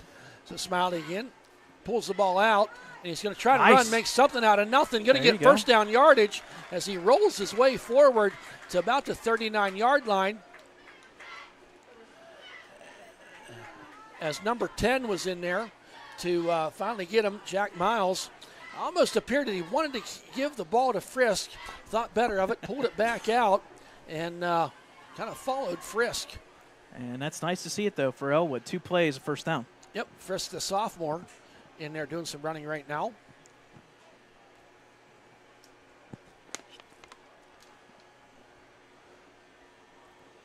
For the Wolverines. So 4 seconds on the play clock. Got it off in time. Hand off there to Frisk once again. Lowers his head, turns his back, and falls his way forward as number 55 gets in there for the tackle, Caden Gnarly. He's a 2-year letterman for the Laurel Spartans. So a 3-yard gain, going to bring up a 2nd down and 7 for the Wolverines. So Wolverines positive yardage here in their first 4 plays of this drive. And now Smiley, the shotgun. Let's get back to pass. Throws it out there. There's a nice catch. Good hole. Little pitching catch there as DeLon Curie finds the soft spot in the secondary and gets into Laurel territory all the way down to the 45-yard line. Christopher Johns was in there for the stop. But a nice, what was that, 16-yard gain? 13-yard gain for the Wolverines. Everything looking good so far. Positive yardage on every play. Yes, it is. So now Smiley, 3 wide outs to the right, 1 to the left. Gets the snap from Eli Moore, the center. Back to pass. The righty throws it out there, and incomplete pass. Ball was a little too tall for Dom DiNucci. And Braden Faulkner was there. Yeah, he kind of broke that one up. Coverage. Pass was a little bit too high. Faulkner almost a split second too fast with the hit. Well, at the same time, if I'm the Wolverines fans, I'm glad that that one did not float, because if that floated, that could have been a pick six. It could have. So now Smiley, the shotgun, same kind of formation as before, throws it out there. And no gain on that play as the Laurel Spartans were ready for DeLon Curie on that swing pass out there. 18 with the tackle. And a host of Warriors were there. Yep. Ethan Hamilla. Yep, Ethan Hamilla with the tackle. So no gain on the play, and that's what hurts you. Yeah. You know, you have 2 plays in a row or no gain on the play, an incomplete pass, and a pass that goes for no yards. And now that you're past the 50-yard line, this is 4-down territory, down 22. Cut this in half. Try to make this a easier 3rd and 4th down. Here's the snap. Back is Smiley. Surveys, gets flushed out of the pocket, rolling around that side, and just throws it out of bounds. Yes, that was a good play. He was under heavy duress going toward that sidelines. Got a little nudge out of bounds there as he just throws the ball into the sidelines of Laurel, well out of the tackle box. So it's going to bring up a 4th and 10. The tackle box. I like that football terminology. See, I actually watch our games throughout the winter and summer. You know, like I should have said this as there. everybody I should. Have said there. If anybody has a mobile phone, and you can go to ecwolverines.com at our YouTube channel. YouTube. Yep. See them all. 4th down here. 4th and 10. Back to pass. A little bit of time now for Smiley. Going to try to run out of it. Needs a block. Jakes tries to get a man mix, and he is going to be just short. About a yard short. He gave his all to Tyler Smiley. Tried to juke the one white shirt out of his shorts, and he did, but another one was there to meet him. Ball over on downs. 51, Fuchs with the tackle. And a nice tackle by Fuchs. Almost like Fuchs knew where I don't want you to get past this line, as Smiley ended up about a yard short. So some positive yards. That drive started, on the 25? Yep. And not a bad drive down to the 35, but again, no points. And that's what's big right now. Laurel's finishing the drives, you're not. Them empty possessions. We talk about that in basketball all the time. And the same can be said for football, especially when you're down by 22. They took 3.5 minutes off the clock and no points to show for it. Now Santini. I think we're just going to get a heavy dose. And this is the other side of this. You have not shown any way of stopping this offense. No, but you can that way as a fumble, and Santini wisely falls on that. That's the second time tonight that center exchange has not gotten back. No, it has not. And lucky for Santini, he had the wherewithal to dive on that ball. You'll take the 3-yard loss instead of the turnover. Yeah, any day. And that was actually a little different formation. I wasn't quite sure what was going to happen out of that. It looked like it almost looked like Luka wasn't even ready for the ball per se there. So yeah, it never got to him. Yep. So that didn't help matters either. So loss of 3 on the play, going to bring up a 2nd and 13. Yeah, clock's rolling all the way down to 5. 3. And he does get it off just in time. Santini fakes the throw out there and gets it to Jack Miles. Jack Miles makes a man miss, hurdles over top of him, gets back past the original line of scrimmage, gets it out to the 40-yard line. Zach Miles with the catch from Santini. Going to bring up a 3rd down.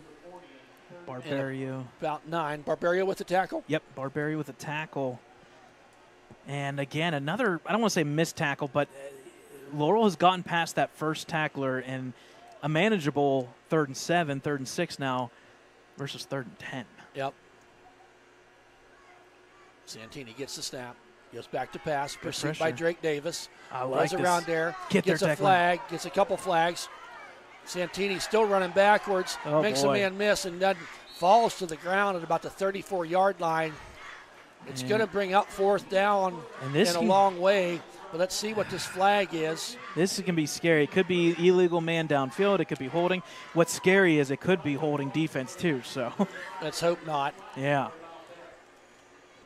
Number 52 for the Wolverines, Vinny Curie, comes up a little hitching his giddy up there as he gets appears to be a cramp, and they go down to the ground like that and lift their leg up. Okay, so that'll technically go down as a sack for Declan O'Brien, as they'll decline the play. The call was a hold? It was a hold, yep. So going to bring away 4th down and about loss of 6. 14. Yeah. So back to punt. I think that's number 23, I believe. Jimmy Stivers. Oh, high snap. That was number 24. Picks the ball up. Oh. Hit there by Declan O'Brien. Oh. And Declan O'Brien all over that.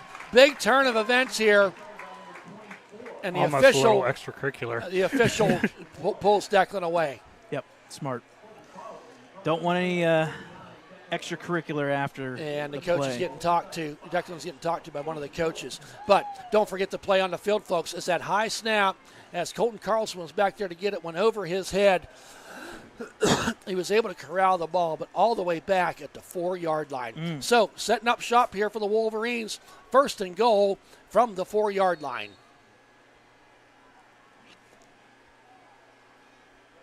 Wolverines with a gift here.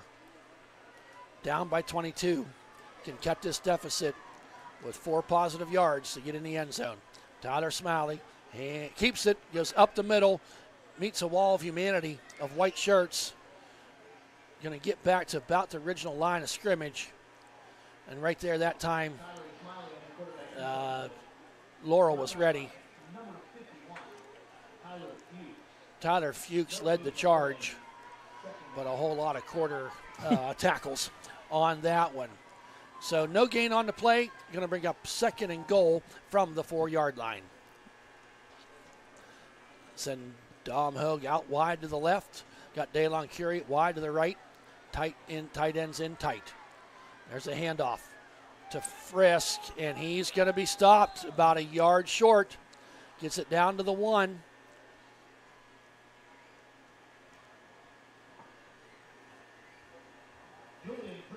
As Aiden Frisk with that carry. Got 3, needed 4. Actually, they're going to mark it at the 2-yard line. So now 3rd down and 2. Wolverines have tried running inside on these first 2 plays inside the 4-yard line. Now this time Smiley under center. Get the old tush push, and he's going to dive. Oh, they don't give it to him. No, they're not. Wow. I was waiting for the call, and they did not call it a touchdown. It's got to be at about the 1-foot line. So now going to be 4th and goal. Laurel defense stopping them the first 3 tries. Ellwood getting closer. Not quite in there yet. Everything in tight. On this 4th and 1. There's the tush push. And into the end zone for the touchdown. Tyler Smiley, they waited a while to get the call, but the Wolverines did get it. Making the score 29-13 with 4:21 remaining. Extra point forthcoming. That's not necessarily points off of turnovers because it was a 4th. Yeah, turnover on downs. It was a turnover on downs, but it was aided by that High snap. Yep, the high snap on the punt. So now the extra point by Huth. Little high snap. And that is good. So at 4:21 remaining, the Wolverines get on the board. Uh-oh. We got some new light system here in Ellwood City. Yep. All right. We'll take 29-14. Yep, we'll take a timeout, folks, here on Ellwood City Sports and WKFH 95.5. Wolverines get a touchdown.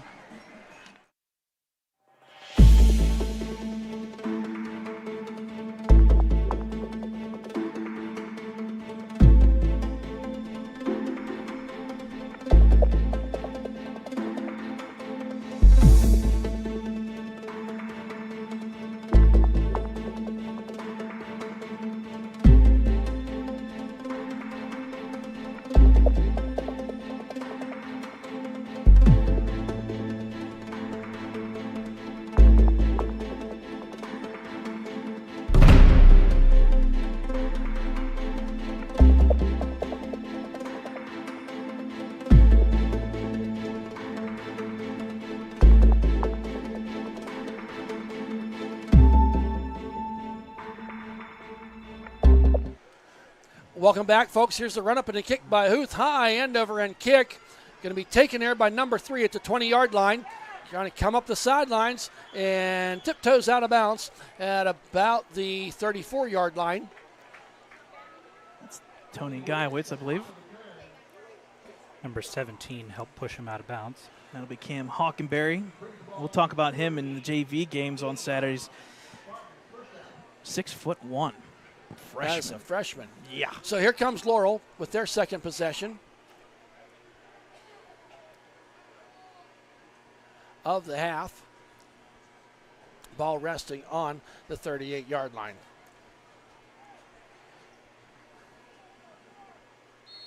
Don't forget, folks, we'll be traveling to Shenango next Friday night as the Wolverines will be taking on the Wildcats.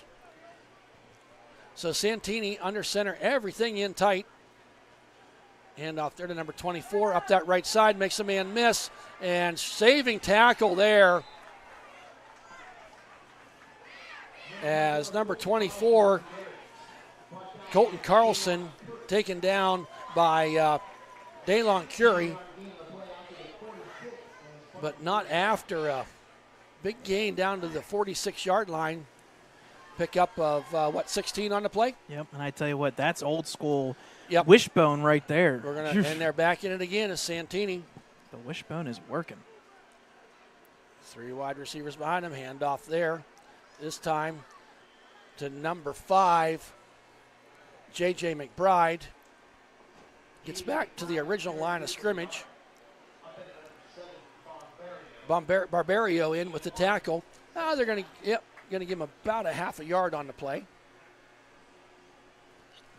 So going to bring up a 2nd down and 9. Right now, Wolverines need to get a stop, and they need to not let a lot of time go off the clock doing so. 3:22 on this rolling clock. Santini, handoff up the middle, met some resistance, pushed him over. Was the Spartan, and that was Nathan Hill.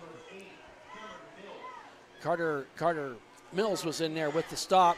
Straight ahead running there by Hill. Picked up about 5 on the play. Give them 4. Now it's going to bring up a 3rd down and 5. Ball resting on the 41-yard line. The Wolverines' 2 scores tonight have been a 4-yard drive and a 3-yard drive. 4 wide outs to the right, 1 to the left, empty backfield. Santini back there all alone. Awaits the snap. 4 seconds on the play clock. He gets it. Gets chased out of the pocket. Under heavy duress. Drake Davis closes it in. Santini throws it down there deep. Pick. And that's going to be, my. I jinxed it. Almost picked it off. Dom DiNucci had it in his fingertips. I jinxed it so bad. And as Santini just kind of threw it up there, threw a dart down there. Yeah. 3 blue shirts around there.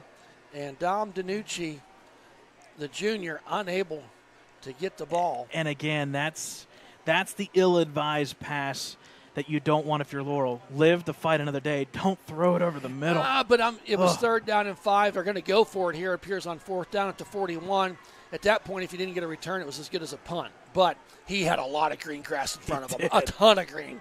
Turf, I guess I'll say. On this 4th and 5, 2 wide outs left, 1 to the right. Santini does a little turnaround. Gets pressured. A nice block there. Santini throws it down there. Got his man. Is he in bounds? Yep. They're going to give him a catch. What a play by Colton Carlson. Santini threw a dart right down that sidelines, and Carlson came across all the way from the middle, Brad, and got that about at the number. It took 15 seconds for that play to develop. Well, yeah, and I don't know who did the block on Cam Mills, but that gave Santini the time. You're not getting a replay, but that gave Santini the time, that chip block, and what a catch by Carlson. Yeah. 1st and 10, ball on the 12-yard line. Laurel wanting to answer the Wolverines scoring drive. There's a handoff. Met there. Drake Davis met him. 76. Tristan Reynolds. Jari. I'm sorry. Tristan Reynolds. I think he'll be okay with comparing to that. Yeah. Zach Miles gets a couple out of the play as Tristan Reynolds gets him stopped at the 10-yard line. Going to bring up a 2nd down and 8. Tristan Jari. A little too soon. Yeah, we do have a goalie out there somewhere. Santini going to straightforward run. Pinballing around there. He got positive yardage. I mean, he took that ball and was right over top of the center, Kevin Mahoney. Tyler Amicone made the final lick in the stop, so inside the 5-yard line right now, so it's going to be 3rd down, and I'm going to call it a long 2, Brad. Yeah, and this is... They can get a 1st down. 2-down territory for sure. Well, at this point, it's almost an extra point if you kick. So we'll wait and see what Coach Cooper, he just as soon score on this play and be done. Santini handoff to number 24. I think he's going to get the 1st down.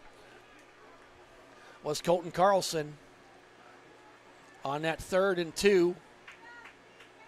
And they do give him the 1st down, so it's now 1st and goal. And that clock's going to run. There's about a 12-second differential. They're going to have to run a play, is Laurel Spartans.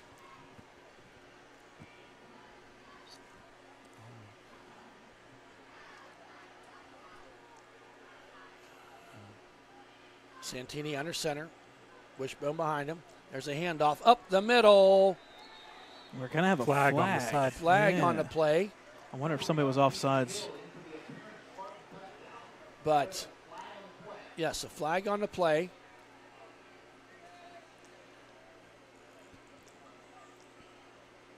I think it's going to be offsides, defense decline. It's going to be a touchdown. Yep. It is a touchdown. Talk about anticlimactic. And I believe that was Lucas Santini, right? Did he keep it? No, he handed it off. Oh. I'm sure he did. So then, was it Carlson? Carlson, I do believe. Better check that. So on for the extra point now is Maya Jarrett. 3 for 4 on the night as they find themselves up 35-14. Can she extend that lead? Good snap. Kick is up and count it. It's good as Laurel Spartans, with 19 seconds remaining in quarter number 3, find themselves up 36-14. A nice drive there from Laurel. How far was that drive? You got that there, Brad? Yeah, 9 plays, 62 yards. And the biggest important play was about a 15-second play developing right across the far sideline there. On 4th down. On 4th down and 5, yeah. So, hey, while we're waiting here, folks, I think I mentioned the Field Goal Club. Gagrick Brothers Painting, T&M Hardware, Bookamer Construction, Pagarius Chiropractic, Spokane Orthodontics, 21st Century Energy Group, Allen's Lawn Care, Steffler's Window Cleaning, the Ellwood City Moose Lodge, Field Goal, and, of course, all the funeral homes. Teola's Funeral Home, Toman's Funeral Home, Turner Funeral Home, and Marshall Funeral Home, reminding you they will be the last to let you down. Certainly thank you to all of our Touchdown Club sponsors. Tony Guyowitz, he's had a busy night as the Spartans have scored 5 times. So he's had 6 kickoffs tonight. Start the half and all the touchdowns, and he can kick it, drives it over the head and back out of the end zone. No return possible on that one. I've been impressed with Tony Guyowitz's leg. I would say. And sophomore to boot. So the touchback will bring the ball out to the 25 for the Wolverines. And it almost kind of takes the wind out of the sails. You got that touchdown, and the drive before you moved the ball but stalled out. Then you had the easy 4-yard drive. In fact, they've been head-to-head even first and third quarter, 7 apiece, but 22 points in this second quarter is, well, that's the difference. Is not many possessions in this third quarter because they've been timely possessions. Smiley, 3 straight, throws it out there to Amicone, and he's unable to hold the ball. Wouldn't have been much of a gain either way. I'm sorry, that was Dom DiNucci. Yep, number 4. DiNucci. By about week 6, we'll have all the numbers right, so bear with me, folks.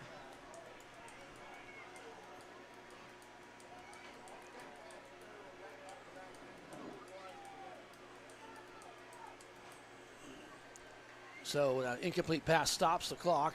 13 seconds left to go.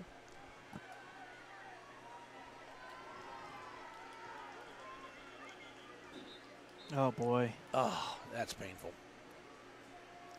Oh, they're okay. They're at the sub out number 3, Tyler Amicone.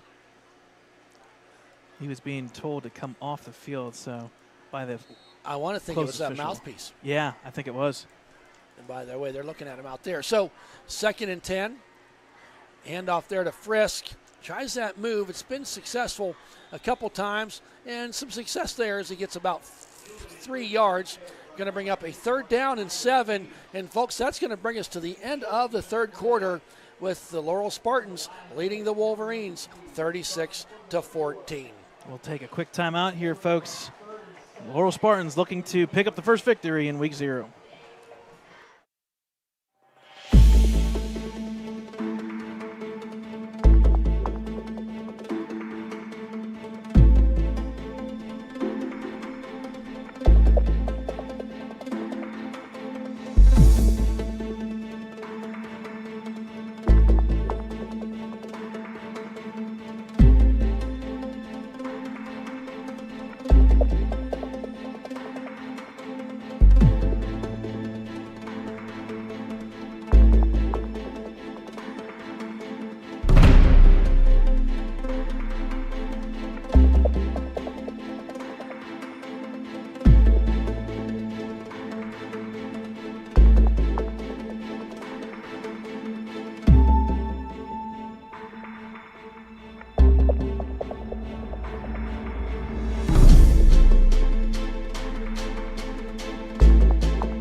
Welcome back, folks. The start of this 4th quarter. Wolverines have the ball 3rd and 7 from their own 23-yard line. Need a first down here as Tyler Smalley goes back to pass. Surveys, throws it out there, and over top of the hands of Daylon Curie.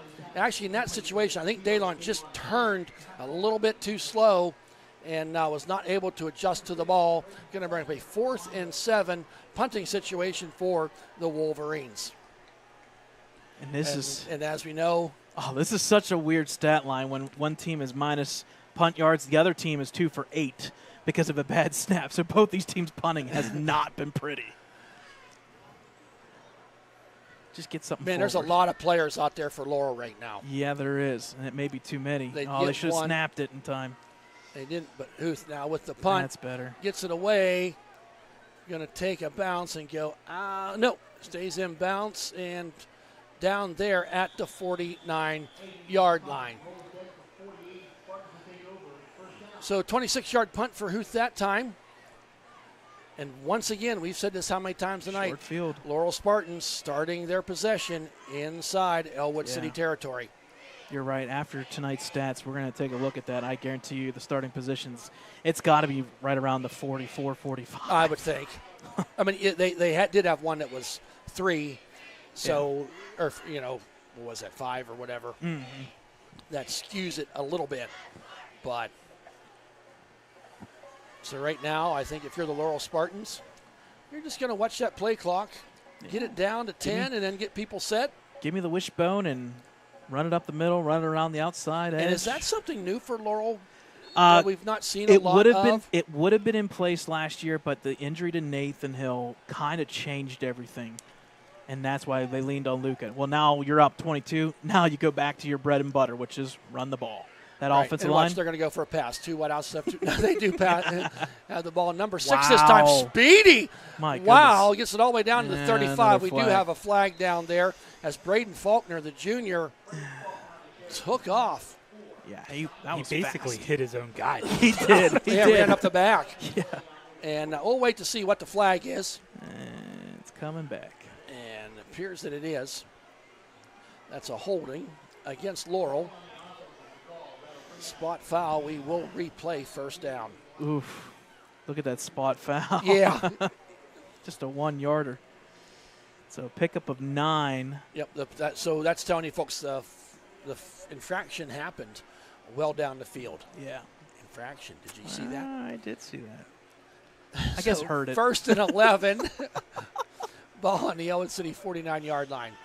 Santini this time. Faulkner once again breaks up the middle, shifts around there, breaks to the right side, gets some blocking downfield, takes it all the way down to the 25-yard line. My goodness. The 5th running back we've seen tonight for Laurel, Braden Faulkner, and he went 24 yards, went over the left side, shifted to the right, and that kid looks fast. Faulkner, the junior, 5'10", $145. You don't need to be big if they can't catch you. No, you do not. By the way, just a little update. Colton Carlson with those carries, 9 for 117, so he hit the 100 mark. So 1st and 10, ball on the 25. Santini Wow, finds him right down the wide seam, open. wide open, tiptoes into the end zone. Tony Guyowitz with the 25-yard touchdown. Caught the secondary of the Wolverines sleeping. I don't know how else to tell you any different. I think Guyowitz was just shocked that he was that wide open because there wasn't anybody within 7 yards of him, was there? His own player may have been the closest, Well, yeah. honestly. So just like that makes the score 42-14. Ouch. Laurel now racking up the yards. 3 plays because you had a holding. Here's the kick. Maya Jarrett, 4 for 5 on the night. Yep. Make it 5-4-6 for the young lady. Maya Jarrett makes the score 43-14. 10:29 remaining.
Welcome back, folks. Tony Guyowitz will be kicking off. Just had that 25-yard touchdown reception from Santini. Back to receive is Colton Gulo along with Dom Hogue. There's the kick. High over end kick there. Taken there at about the 8-yard line by Dom Hogue. Wants to go to the right side. Shifts field, comes the other way. Finds a little bit of a seam. And a nice return by Dom Hogue out to the 40-yard line. Returned at 32 yards. Dom Hogue is going to have some nice kick return yards tonight. I think they're going to say officially the 41. Yep. At the 41. So beautiful night for football here. Kickoff and really no rain in sight for all over WPIAL. You can check up with Brad here as the evening progresses for all the out-of-town scores. Conference. There's really no conference games tonight, is there? No, no conference games in this first week. So I was going to say the kickoff returns for Ellwood 5 for 181. So pretty good numbers. But it's never good when you have 5 kickoff returns in a game. That tells you the other team scored a lot. Agreed. And there was one touchback in Unless there, it's a barn burner. So back is Smiley. There we go. Oh, dropped the ball was Tyler Amicone trying that screen. I don't know what you call that. That's a bubble screen. Bubble screen. Yeah, slant. wide receiver screen. The 2 wide receivers where you're go coming, out and block. where you're going to cut back in. Yep. Hoping for some blockers. Yep. And unfortunately, that's one that you just got to have. You got to catch it. Because that's one of them. They're almost giving up 2 to 3 yards right off the bat, and then you break one, it could be 7-8 yards plus. Right. So incomplete pass does stop the clock. Now it's going to bring up a 2nd down and 10. Ball on a 41-yard line. There will be a JV game tomorrow, correct? At 10 o'clock at Laurel. Yep. 5 seconds on the play clock. 2 seconds. And he does just get it off of Smiley. Going under center, throws it down there, and caught, but about 2 yards out of bounds. Yeah. Good catch. And good coverage, though, there by number 17, Yes. Lewis Lewis Wire. To kind of keep Dom Hogue from keeping inbounds. So going to bring up a 3rd down and 10.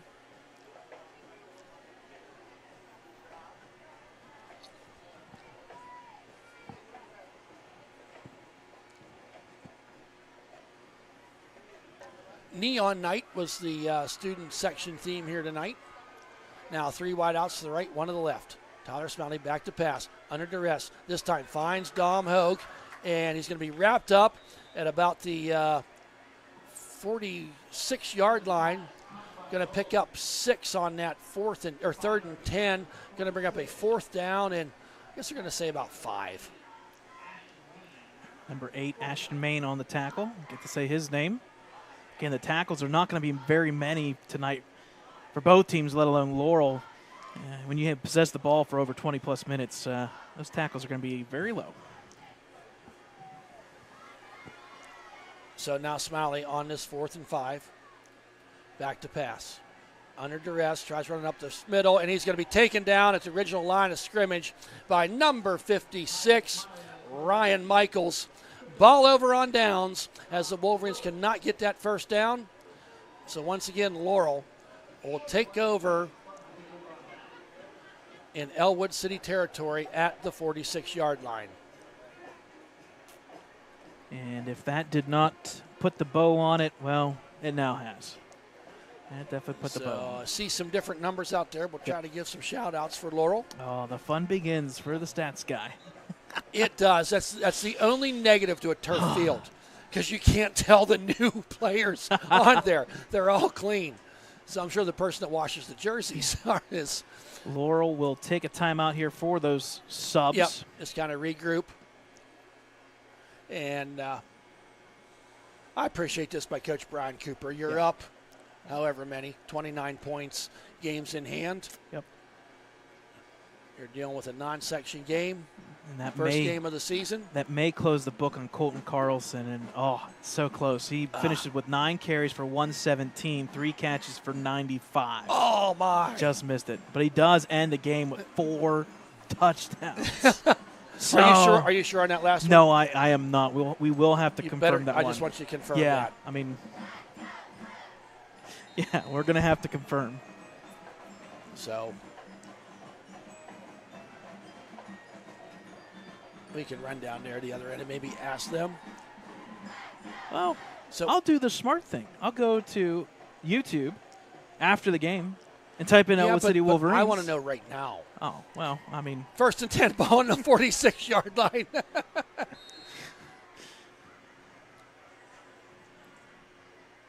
New quarterback in there, number 30. Face mask. Oh, gosh. Just when I think it's going to be incidental. Going well in the backfield. But Brody Geiwitz, the younger brother of Tony Geiwitz, is in there, the freshman. Brody now. We'll wait to see what the call is. A 5-yard loss on the play. And the Ellwood just kind of got his hand in there going for the tackle.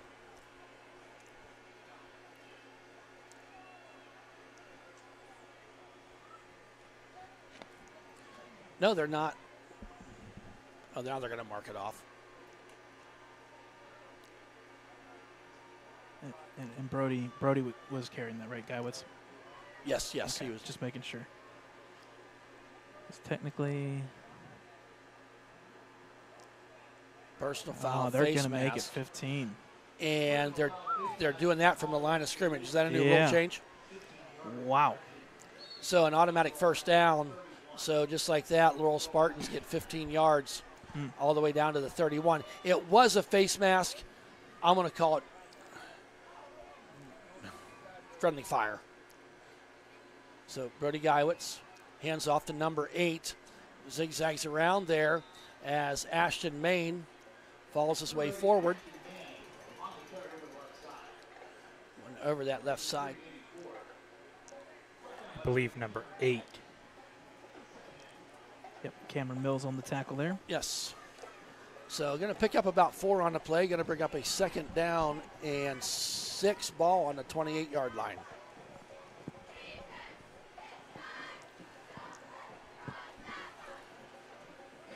So on this 2nd and 7, 2 wide outs left, 2 to the right. Going to run around that left side is Guyewitz, and he's going to fall his way forward enough for the Ellwood City or the Laurel Spartans first down. Needed 7, got 7.5. Did Guyewitz getting the ball down to just right at the 20-yard line. 8 minutes remaining in this game. Declan O'Brien on the tackle as he will be coming out of the game here.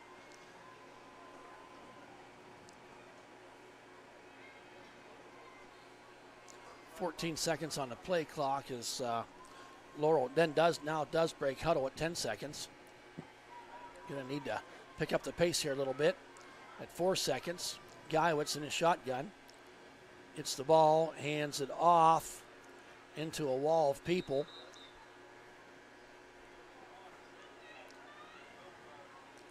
Not even sure who carried the ball that time. I'm sorry, Brad. I believe it's Ashton Main. Yes, number 8. So And I think that was 78 Trent Dubois with the tackle. So Trent gets in on the action. The younger brother of PJ. So now we got a 2nd down and 8. Ball on the 18-yard line.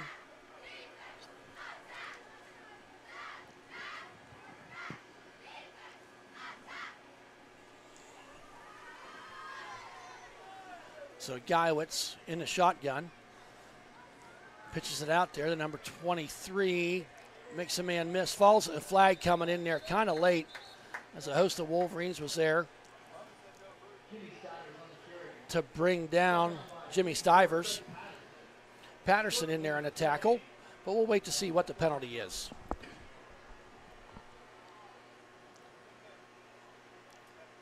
And they're going to march this one back. Was a holding. Takes it back to the 29-yard line. So going to bring up a 2nd down and about 20. 19 actually to be precise. 2nd and 19. Number 56 is in there at center right now, Ryan Michaels for the Spartans. 2 wide out, short, sends a man in motion. Little jet sweep action. Here's number 39. Nice tackle there by number 8 of the Wolverines, Cameron Mills. Flag coming in late. So this is what you don't want. Yes, and I was going to say it about three plays ago. And I understand you get these younger players or second come in. Just be glad you're getting on the field and make the most of it. And don't be doing stupid stuff. Yep. That should be an automatic first down. We'll see. I mean, they got 19 yards to go, but the personal foul.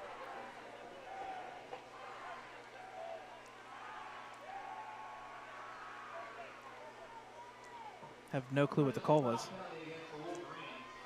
Okay. Personal foul? I'm assuming. That's what Keeley called. Yeah, I'm assuming that's what it is. So the ball's going to be down to 15-yard line. It is not an automatic first down. No, it's not now. So it's 3rd and 4 from the 15-yard line. Long 4, we'll give it that. Guyewitz with Stivers to his right. Guyewitz trying to make a man miss, and he gets bottled up there by a host of Wolverines. Really no gain on the play. Wolverines were all over that as Patterson was in there, along with number 14, Nick Doster. 5:40 remaining. And this is terrible to say, but I kind of hope they score so we can take this thing into Mercy Row and get done. This is painful.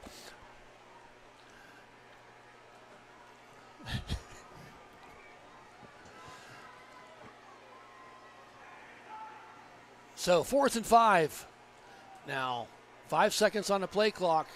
They better keep moving. 3 seconds, 2 seconds. Guyewitz gets it up. High snap goes over his head. Kicks it around. And who falls on it? It's still rolling. fumbling, bumbling. It's going to go. Can we play kickball? It's still rolling around all the way back. Play of the week. Play of the week. There was 22 players on the field, folks, and I think all 22 touched it. Either way. And I think it may have been recovered by number 14 for Ellwood. Yeah, we'll give him credit for it. Yeah. Nick Doster. So, luckily, turnover on downs, but it started at the 15-yard line, and now it's at the 49 yard line. So, a loss of – you have to put that in for a loss for them. I have to. Oh, man. That just killed their numbers.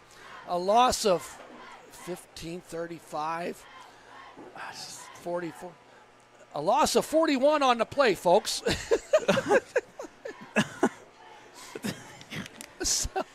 And then a timeout, obviously. Yes, by Ellwood a timeout, for the just subs. to say. 4:54 remaining. Hey, during this timeout, folks, I do got a few more people. Want to throw some thank yous out to Randy DeSanzo for all the numerous 1 a.m. lights putting the program together. They will have them programs next home game. And if you've ever put one of them together, and I did, you only do it once because you'll swear you'll never do it again. That is a lot of work. So thank you to Randy DeSanzo for doing that. Sherry Genevieve, Souther Tanny for selling raffle tickets. And, hey, got the Cash Bash coming up, folks. September 27th, 6 p.m. at the SOI. DJ Food, Rip Tickets, Basketball Raffle, 21 over an event, $30 per ticket. Grand prize, $4,000 Cash Bash. Check out the boosters. And Nick Doster with the carry here for Ellwood. And gets pushed out of bounds at about the 38-yard line. By number 7. And Sam Swolenick with credit for the tackle, push him out of bounds. Nick Doster, the 5'8", $165 sophomore in there at quarterback right now.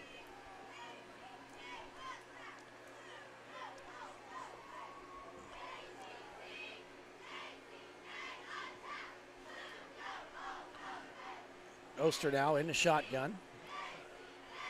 Gets the ball, direct snap, going to try to run it, and he's tackled and met with authority there by number 8, Ashton Main. Going to lose a couple yards on the play. I told you, Brad, earlier today I was talking to Coach Brad Cooper, and I appreciate him returning my call and talking a little bit about the tonight's game. And sometimes you're like, why did I ask that question? And I said, do you have many multi-sport athletes on the team? And his response was, we're a small school. So there's a ton of, in Ellwood's too, and you have that. Doster hands off there. Up the middle he goes is number 10. He stays on his feet. Going around the right side is Frisk. Gets plenty enough for the first down and a little bit more. 63 with the tackle. Parker Cornelius. Wow, what a name. Parker Cornelius. Yes, and Parker Cornelius stands at 6'2", 250 pounds as a freshman. So 1st and 10, ball on the 23-yard line. 3:25 remaining, rolling clock running here. As Doster hands off to Frisk again. It's a couple yards. I tell you what, if Frisk coming in here as a sophomore. We got to see him play pretty well in middle school a couple years ago, Brad. He's got some speed to him, too. At 5'8", 165. Yeah, that maturity keeps coming. Yeah, I was going to say, give him some reps, give him maturity, give him a year, and I tell you what, you put on some muscle and weight, he's got elusiveness there. Something special in that backfield for sure. So 5 seconds on the play clock. And they're not. You can tell the official didn't want to Yeah, he's do like, it. you They gave know him what? like 3 seconds. It's like 43-14 with 2:30 to go in this game. Do I call it? And that's how you learn. The officials got to do that. Knock off 5 yards for delay a game.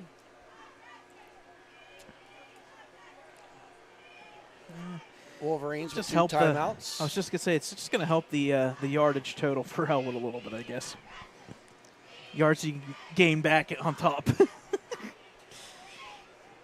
Unfortunately for Laurel, if this holds, they just missed the 400 clip. Down to 1 second on a play. Oh, no, not 2 plays in a row. They're giving them forever. Oh, my. I just wonder if the clock wasn't set right. Yeah. Does it down there and batted away. A nice play by number 7, Sam Zwolenick. At 17, or number 17, Cam Hockenberry, the 6'1", 175 freshman. Yeah, and that 6'1" frame, he can get up there, and they try it a lot in the scrimmage game against Hopewell with the JV group, but he's 6'1", not 8'1". Right. So 3rd and 13 now, as Nick Doster in at quarterback. Handoff up the middle to Frisk, and moves the pile forward.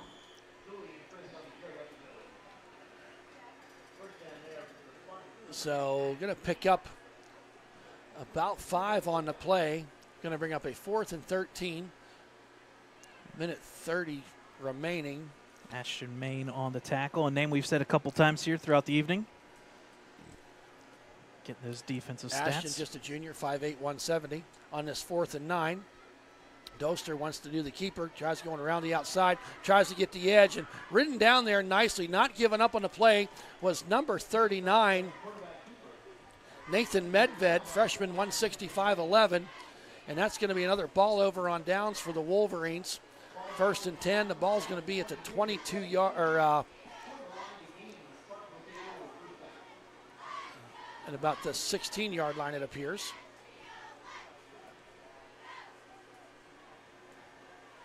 Can officially be technically the 17. 17 now. Yeah, just a stat number. So Laurel here.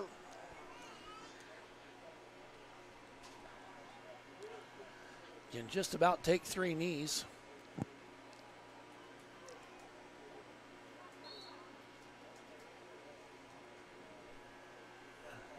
this thing could be over. Laurel, next week they are at, my papers got discombobulated. I think it's Riverside. I believe so. Am I off by 1 week? They have Mohawk. Mohawk, then Riverside. Yep, that'll be a test for Laurel. Is there a flag on the play? No, they're just counting it down here. And there's the kneel down.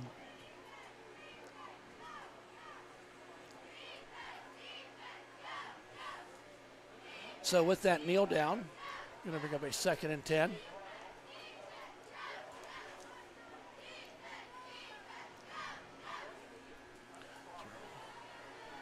Winding up the game here. Yep. As I said, Laurel will be they're going to be hosting Mohawk next week, and we will be traveling up the road. Yep. Up Route 65 up to Shenango High School. And there's the kneel down. That's one of you guys. And that's going to do it, folks. The Laurel Spartans will not have to run another play. And the final whistle is going to blow with the Laurel Spartans winning this game 43-14, spoiling the home opener for the Wolverines. First time the Wolverines have lost on this turf in over a year. Yeah, and that streak of 9 regular season wins is now officially over, and we got to start a new one. Yes, you do. Quick. Yes, you do, and they will be doing that next week against the Shenango Wildcats. Yeah. So, folks, we'll take a timeout here. We'll take a short little break. We'll get some game stats and see if we can get some out-of-town scores, and we'll wrap things up here from Helling Stadium. Final score here, Spartans 43, Wolverines 14. Stay with us, folks, here on Ellwood City Sports and WKFH 95.5, the voice of Ellwood City.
All right, folks, welcome back here to Helling Stadium. Final score in favor of the Laurel Spartans, 43-14. The victory comes without having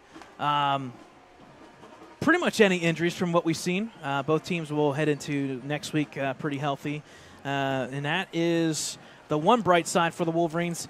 There was a moment there. There was a blemish of some really neat action there with the kickoff return by number 1 Dom Hogue for 89 yards, set up a 3-yard touchdown run by Tyler Smiley, and that was a tie game, Thad. It was 7-7. After that, the Spartans outscore Ellwood City 36-7, a 22-0 second quarter. Pretty much set them up for the victory. They will officially improve to 1-0 on the early going. And if you're a fan of 1A football, look out. This Laurel team can run the ball, and defensively they're going to make a couple adjustments here and there, but they looked pretty good on defense up front as well. A 43-14 win nonetheless. Let's do some stats here. We'll put them up on your screen here. Here's final stats from Team Stats. Rushing yards, 215 for Laurel. Ellwood does get over the 106 or the 100 mark with 106 officially, with about 40 of those in the last remaining couple minutes of the fourth quarter. Passing yards was 143-56. Total yards, Laurel almost cracking they cracked the 350 mark, almost 400. 358 with, 2 kneel downs. You got to take off 2, so 358. 162 of offense for Ellwood. They could not get things rolling. 4 turnovers to 2. If there is one thing that Laurel will work on is the turnover bug. That's still something that's out there. 2 interceptions thrown. They got to fix that. And a little bit of sloppiness on special teams by both teams. The punts, the bad snaps, the jitters, the little nervous stuff that's happening in week 0. Got to work and get those out as fast as possible. Penalties, 6 for 54 for Ellwood's, and then for Laurel, 5 for 53. Biggest stat of the night, Ellwood City, 2 for 12 on 3rd down, 1 for 5 on 4th down. Tally it up, folks, 3 for 17 on key official downs. One crooked number, and we'll talk to our friends there, James Dotson at Lawrence County Sports Network. This one will be talked about for the next, century. Punting yards and punts in this game were pretty insane by both teams. If I can find the number, here we go.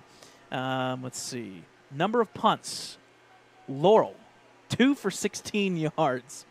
Ellwood, 3 for 10. You can hear the chuckle. 5 for 26 yards combined. Special teams need a little bit of working. So there's that. Let's talk about some individual stats for the Wolverines. Leading the charge rushing-wise was Julian Frisk, 9 for 44. Tyler Smiley, 11 for 41, and those 2 touchdowns. On the flip side, Laurel, Colton Carlson, have-a-day kid. 9 carries, 117. 3 touchdowns. We'll check to make sure that one is the correct number there. It should be, I believe, with a long of 66, and a great domination by Carlson running the ball. Brandon Faulkner, 2 carries for 33. Jack Miles, 5 for 27. J.J. McBride, 5 for 25. Nathan Hill, 5 for 16. If you go down the list, Laurel, 11 rushers on the evening. To tally 39 carries for 215. Passing, Tyler Smiley, 7 for 22, 2 interceptions, 56 total yards. Lucas Santini, 7 for 12, 2 touchdowns, 1 interception, 143 yards on the evening with a long of 53. Receiving for Ellwood, Dom Hogue, 4 for 43, Dalen Curry, 3 for 13, total 7 for 56. Receiving for the Spartans, Colton Carlson, just missed it. 3 for 95 yards, 1 touchdown. Tony Geiwitz, 1 for 25. That was for a touchdown. Jackson McVicker, 1 for 16. And a total of 7 catches for 143. So there you go, folks. Final score again, 43-14. Final thing, and then we'll let Thad take us on out after week 0 here. Final scores. We just got a couple here. Final from Beaver Falls. Blackhawk, 14-12. Not sure what to make of that. That's closer than what it has been the past couple years. Don't know how that went down. Gonna have to do some research there. Beaver Falls, holding Blackhawk to a 2-point victory. The Cougars start 1-0. Final score at Riverside. Whew! 56-0. Hopewell may be the real deal, I guess, in 3A. They are who we thought they were. Then I guess so. 56-0, a victory over Riverside. Finishing up at Mohawk, looks like that one may be going final here soon. In Bobby Fadden, we trust a 30-13 lead for Mohawk late in that one. They'll pick up the victory, and they'll lead into next week to take on the Spartans. That may be the game of the week. Guaranteed, Lawrence County Sports Network will have that. Mohawk and Laurel. If not, Dotson, there's your plug. Other final scores. Not final, but North Catholic, the last time we checked in, they were up 41-7 on Seton LaSalle at halftime. I'm assuming that number didn't change. A score update, not final just yet, that I know of. New Brighton did score against Shenango. It's 12-7 after a 9-7 game last year. 3 points to the good. That, take us on out. Well, great. I guess the one thing I will say, you talked about that 3 for 17 on third and fourth downs. Yeah. And that hurts even more when you realize their 2 scoring drives were of 3 yards and 4 yards. Yes. You couldn't get a first down in those situations. So anyway, folks, great night for high school football all across Western Pennsylvania. Keep apprised. I don't know if we have any broadcast next week. But let's pay it. We do. We have girls tennis starting on Monday, their way, but we have a broadcast Tuesday that is volleyball against Ambridge, and volleyball Wednesday as well. I believe that is Blackhawk. Okay. So, and there's that, and that will carry us into Friday. Right. And in the following week, Before we will. that, Thursday, you have the Thursday. Pie Festival. Yeah, the Pie Festival. Okay, forget the Pie Festival. Yep. So, yes, So the Pie Festival. Yeah, so 4 broadcasts next week, and then we finally get into everything. We'll have volleyball, soccer, football, middle school football in 2 weeks, all kicking off here on Ellwood City Sports. And don't forget the Pie Festivals. Come on out, see the band, and they introduce all the fall sports at that time. It's a nice evening, a great community gathering. The band festival, been doing it forever, and it's a nice fundraiser for them and a great chance to get and meet all of the fall sports players. So with that, I want to thank our cameraman, Dakota Marshall, our producer, man with the plan, the man that knows all, Mr. Brad Windhorst, and myself, Thad Sturgeon. We hope you've enjoyed the broadcast as much as we've enjoyed presenting it to you. Good night, everybody.